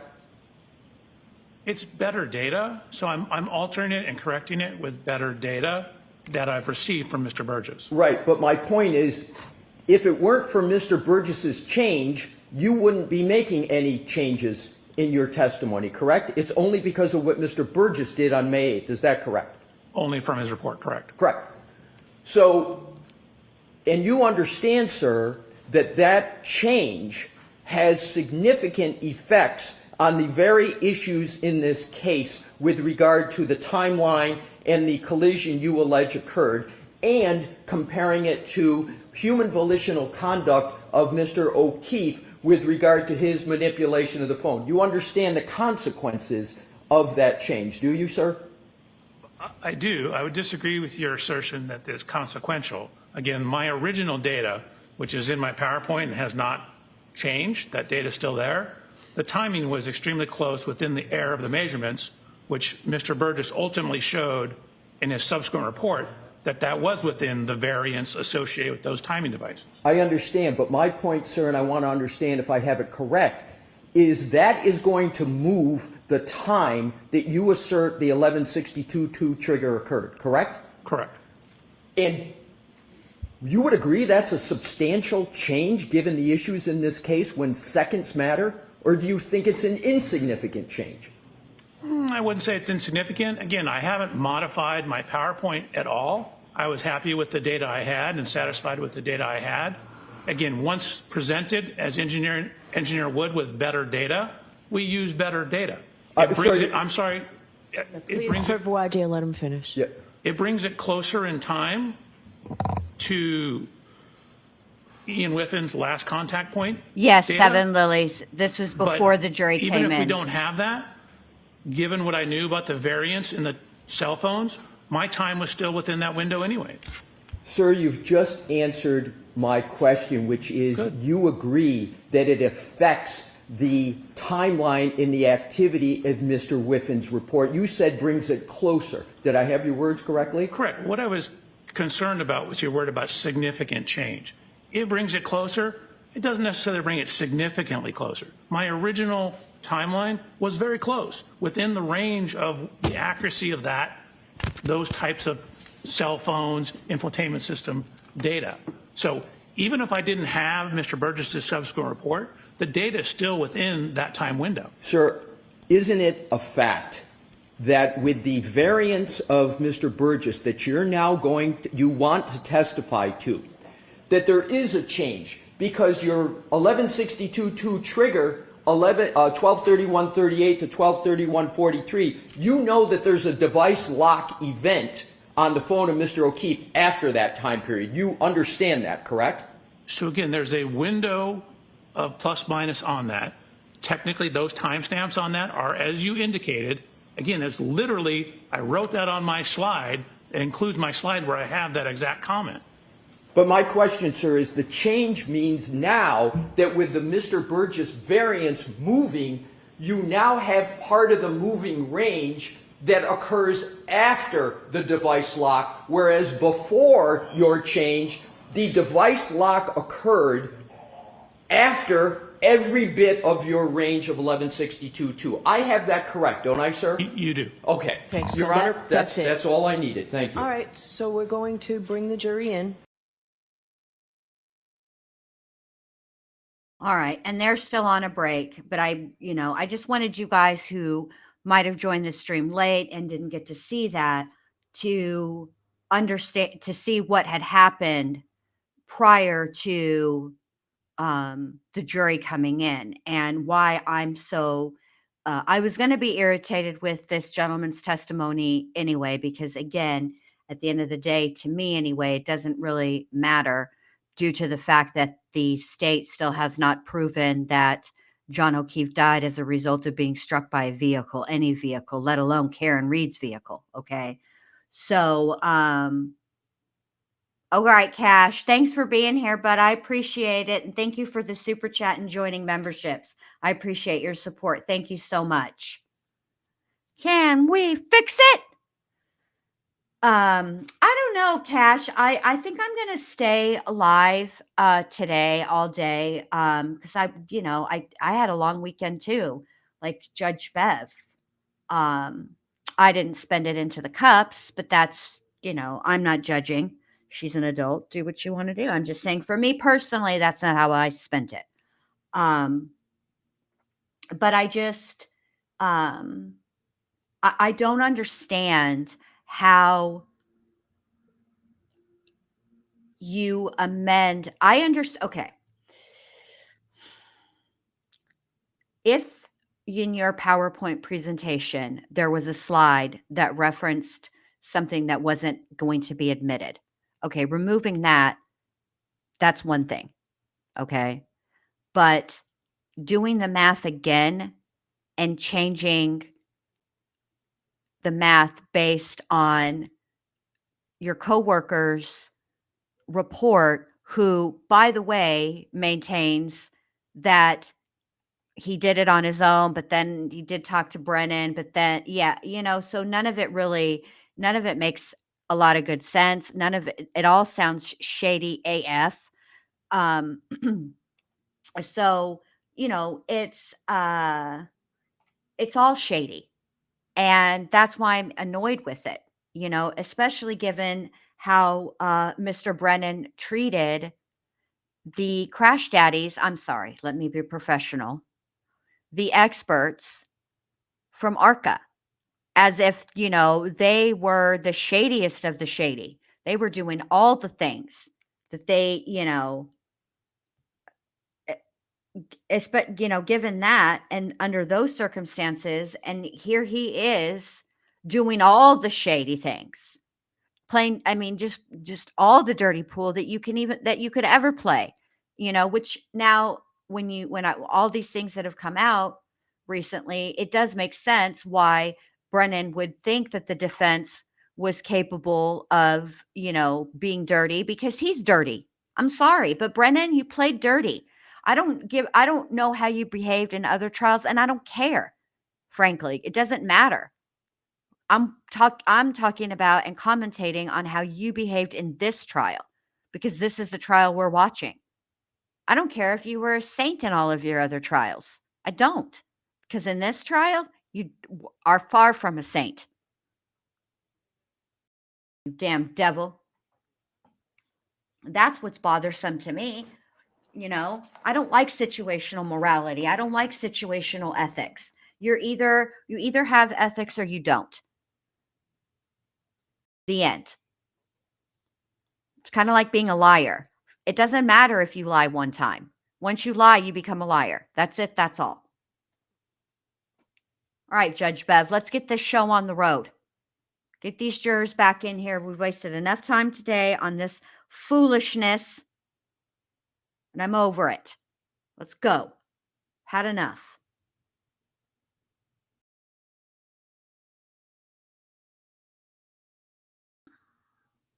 Are they even going to get a lunch today? Who knows?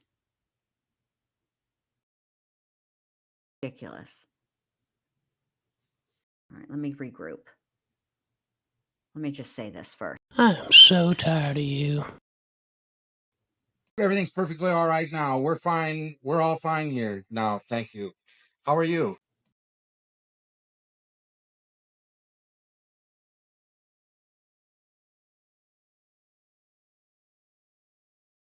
All right, I'm fine now.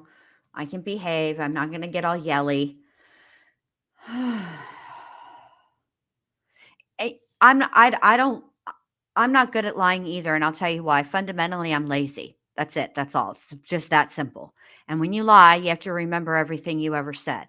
Now, when I was a kid, J Rose, don't get me started. Dirty deeds, done dirt cheap. Dirty deeds and they're done dirt cheap. Let's see. Carolina says, absolutely agree with you 100.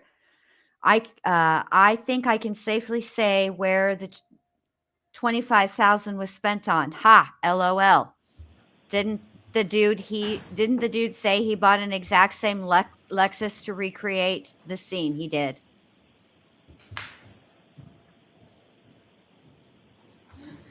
Now that song's in my head. Dirty deeds and they're done dirt cheap. Dirty deeds and they're done dirt cheap. Although, I don't know about these dirty deeds being done dirt cheap if the rumors are true and Brennan's getting $500,000. Continue. The objection's overruled.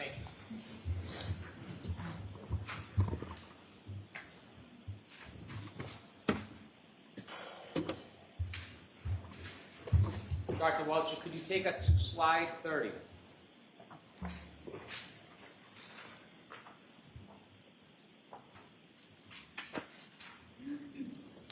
Could you zoom in a little bit on the right photograph and the text under the right?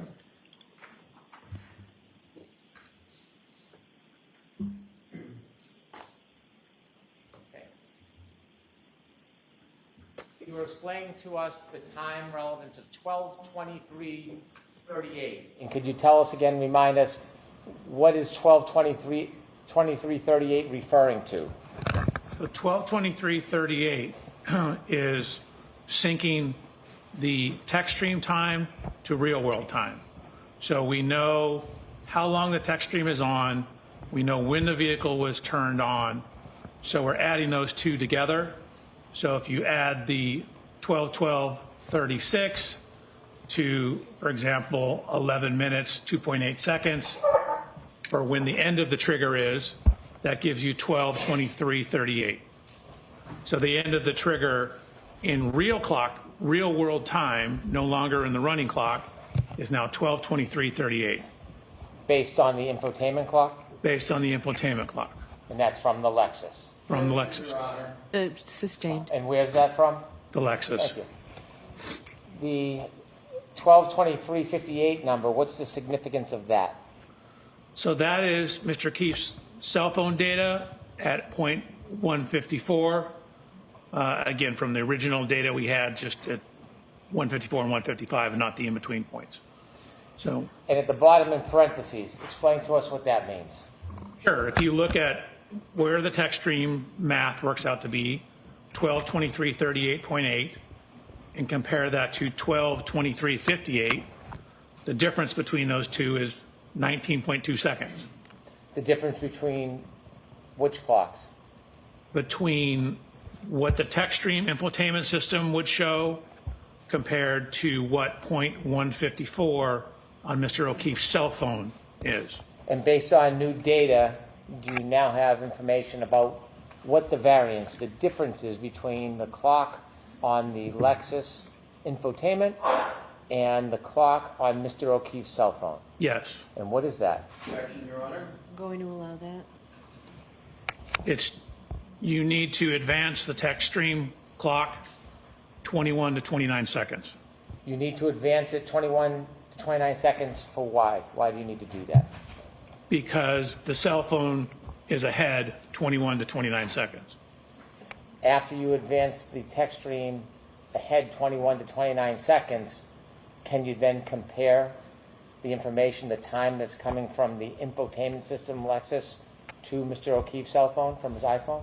Correct. That's what you need to have an apples to apples comparison. You need to get them on the same time clock. Thank you. You're welcome. You can proceed.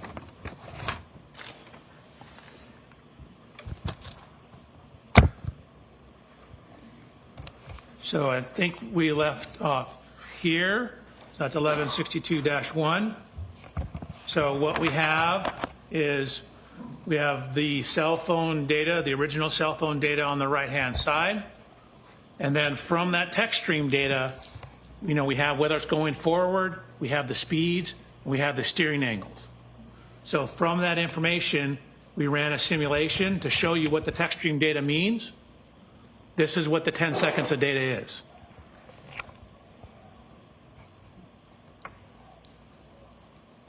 And again, just because the simulation stopped, that's just where the text stream data ends. Again, as we showed you earlier, the car's still moving. That's just the last data point we have. So what that text stream data shows is matching a 3-point turn on that Cedar Crest Street. So we have the vehicle motion, the timing data consistent with the interview statements about making a turn, 3-point turn. Can you take us back to the data chart and show the 2 points that you just mentioned, the turning? Where is that reflected in the data? Sure. So you can see And you'll have to enlarge that. I'm sorry, Doctor. column N, that's the ship position. So that's looking, we start off going forward right here. And you can see at the start of the simulation, we're going about 9.94 miles an hour.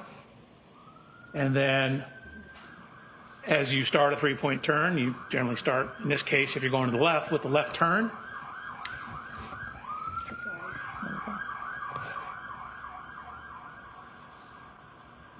You're welcome. So you can see we have this steering angle here, then the transmission. So again, we have the brake application. So you're coming in, but you're slowing down, and you get down to a speed of approximately 0. 0, shift into reverse, back up, and then start to turn the other direction as you're backing up. So again, you want the rear to go to the right, you turn the steering wheel to the right, right is negative, and then as you start to pull around and pull forward, you turn back to correct for the steering, and so that's what this shows. So again, if you put it all into a simulation program, the speeds, the shifting, the distance, keep in mind we only have that 10-second window of data, and the steering angle for that Lexus, that's what it indicates. Can you enlarge the photograph on the right with the data points and explain to us the significance of that? Sure. So again, what we're trying to do is we have the infotainment, we have the text stream, We're now trying to see how that correlates to Mr. O'Keefe's cell phone. So we had originally very coarse data points, 154 and 155. There's additional data points between here. So we're looking at how well does our predicted time compare to those two. So with the cell phone correction, you end up with the text stream data at 12:23:59 to 12:24:07. So that's actually right in between these two data points.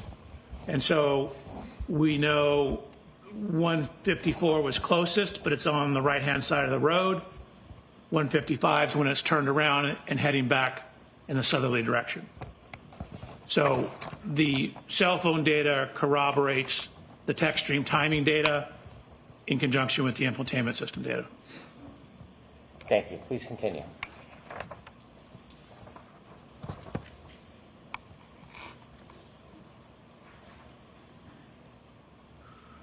Okay, so we talked about 1162-1. That's the first trigger on the text stream. So we're going to go to 1162-2. So I've highlighted that in yellow. So we're now talking about the second trigger. So this is on the same ignition cycle. It's on ignition cycle 1162. We have that same continuous running clock, but we've now synced it to real world clocks. So instead of the running clock, we now have some information on the real world clock. So at this time, we know the ignition has been on for 19 minutes and 2 seconds. So at the trigger, 19 minutes and 2 seconds. And again, we have 5 seconds either side of that.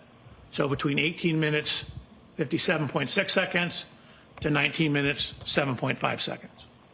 Could you enlarge that, please? Which part? That part where your arrow is. You were speaking about the clock. Could you explain that so the jury can see? Sure. So again, this is continuous from when the time comes on. I just converted it to minutes and seconds here so you can see how long it's been on. This is the mileage. These are the speeds over here.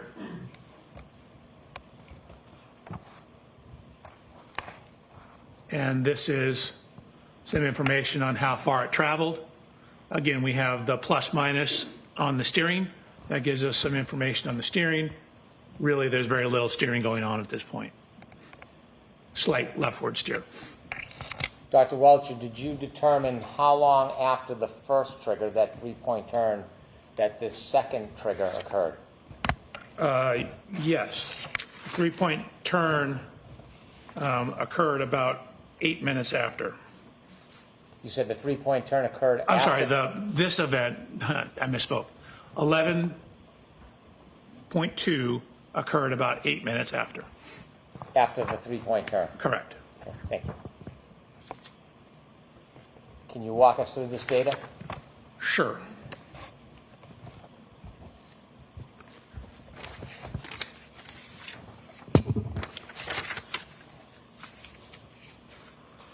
Okay. So we have the accelerometer data here.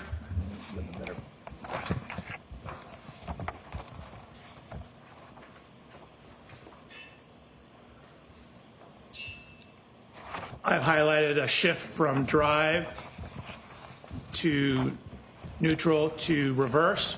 I'm sorry, you're going to need to zoom that in so we can see it. Absolutely.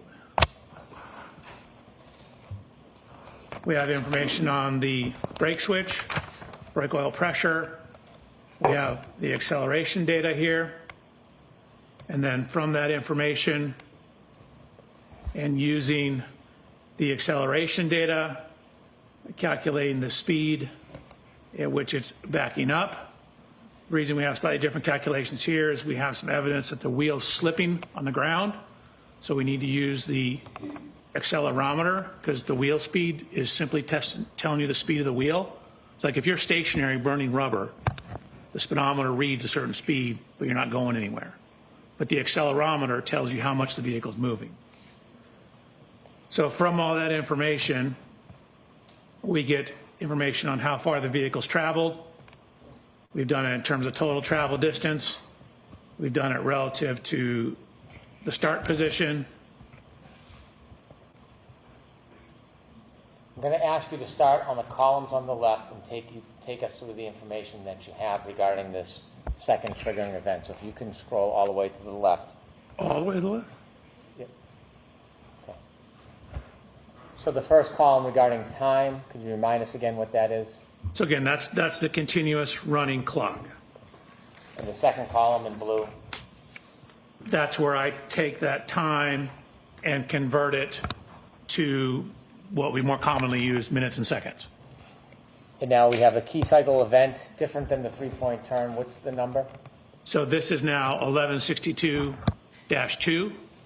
So again, it's technically in the system the same key cycle.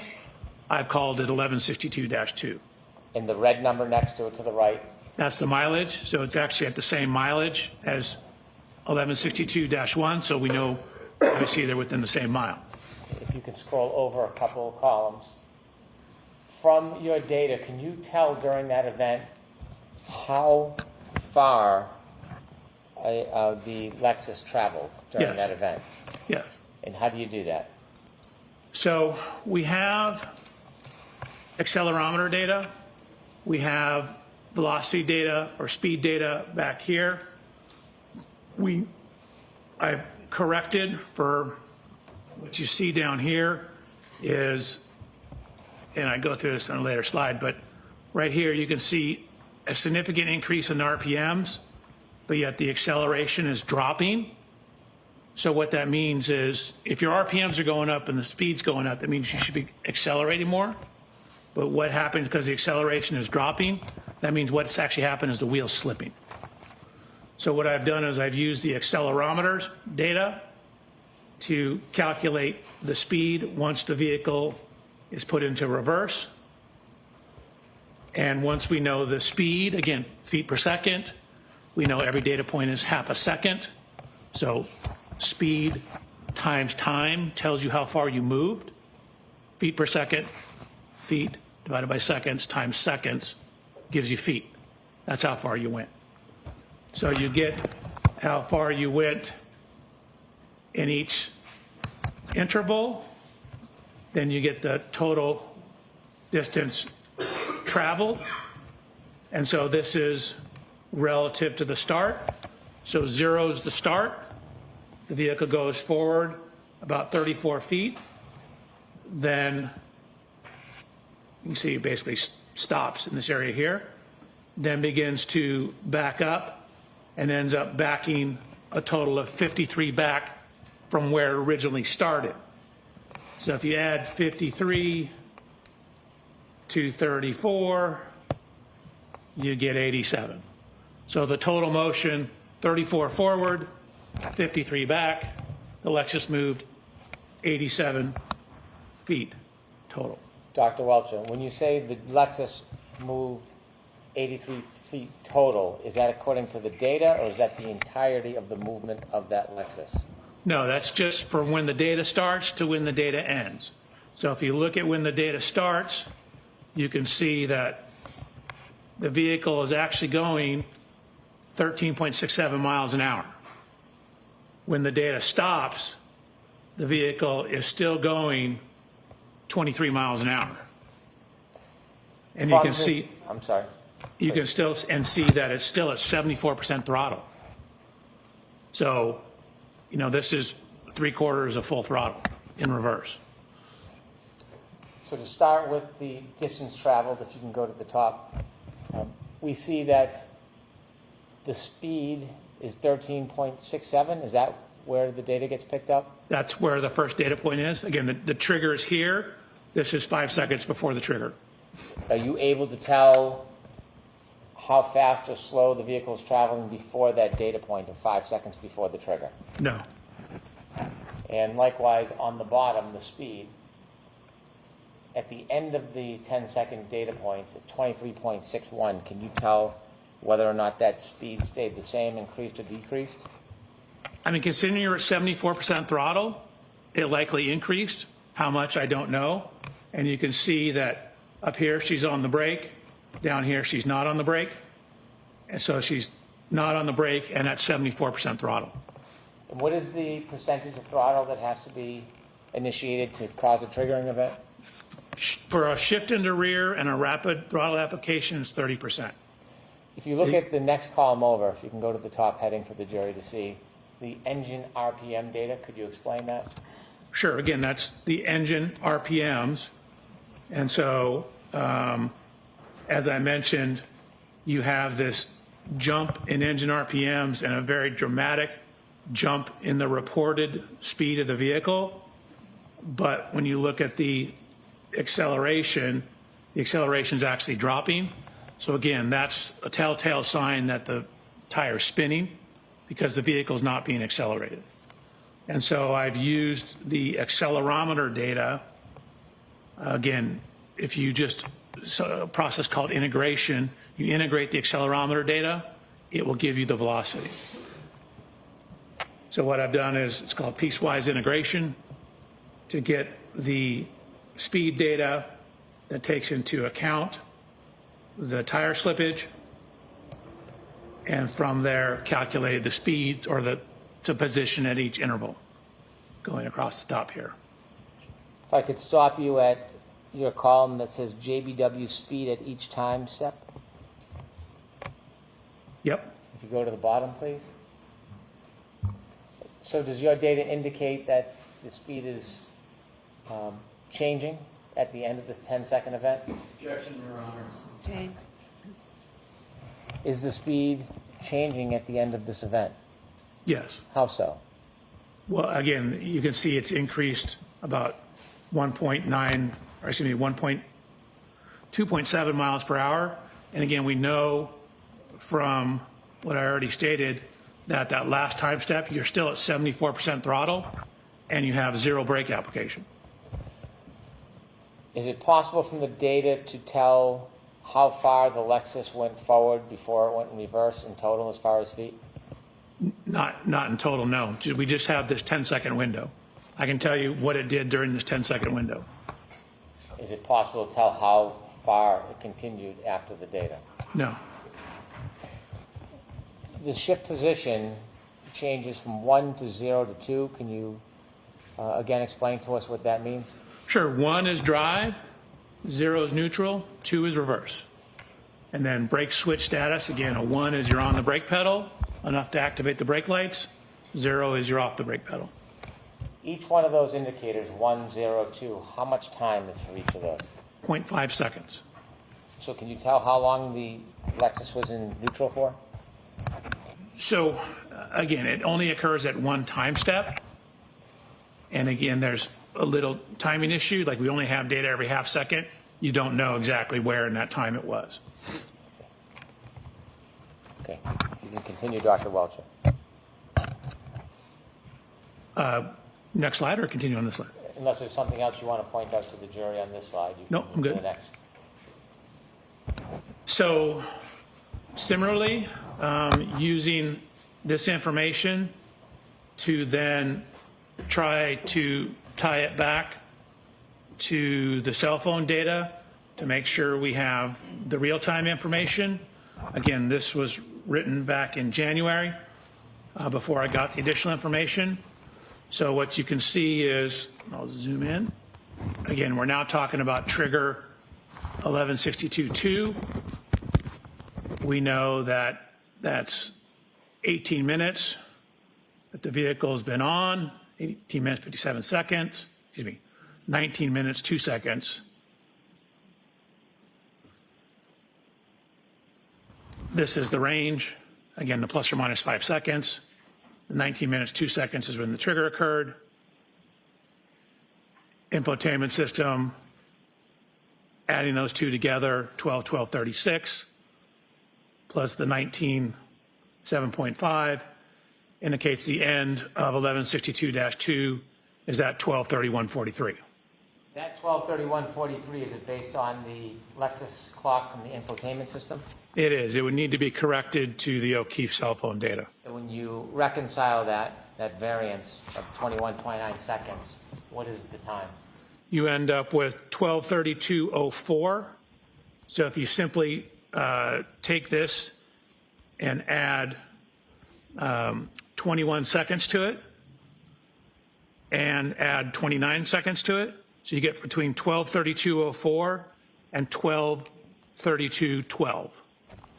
When you reconcile the two clocks and you have that range of 1232.04 to 1232.14. 1232.12. I'm sorry, 1232.12. Does that simply accommodate the window of data, but not before and after? Correct. So, again, even on John O'Keefe's cell phone, even within his cell phone, there's somewhere between 21 to 29 seconds difference on his cell phone. So even that one piece of instrumentation has some variance to it. So we know it's between 21 to 29 seconds at this approximate time. So this is taking into account that variance. So the only time window that you have is based on the data, and that's reflected in the 1232.04 to 1232.12? Objection, Your Honor. Sustained. Is there any other window you can accommodate with the data you have other than that 10-second window? Yes. What's that? So I was given information about a final lock event on the phone. Let's stick with this window if we can. Okay. Since you only have 10 seconds of data, is it possible from the Lexus clock data to have a larger window than this 10-second window? No, the text stream will only give you a 10-second window, Okay. but it doesn't tell the whole story because the vehicle's still moving. Understood. Okay, continue, please. So I have this other event, a lock event, and the information I was given that at 12, it's 1232.09. And so we have the text stream data ending at somewhere between 1232.04 and 1232.12, which puts this number right in the middle of that, more or less. Continue. Is this a good place to take a luncheon break? Certainly, Your Honor. Okay, so why don't we do that, Junior? So we'll take 45 minutes for lunch. And again, Dr. Wilson, you can just follow up. Thank you, Your Honor. Thank you very much. You are muted.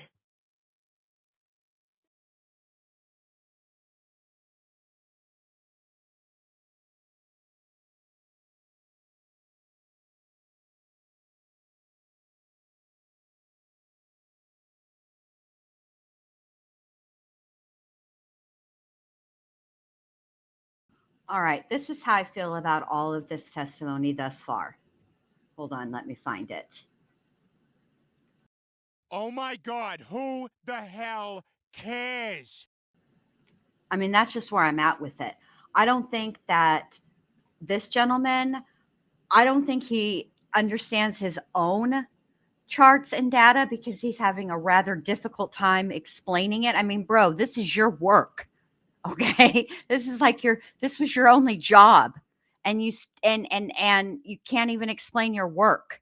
Like, at the end of the day, right? All this breaks down to is math, okay? And formulas.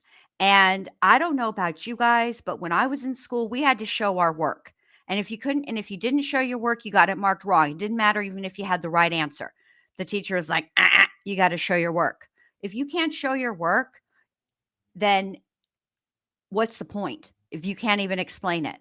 Okay. The jury doesn't do this every day.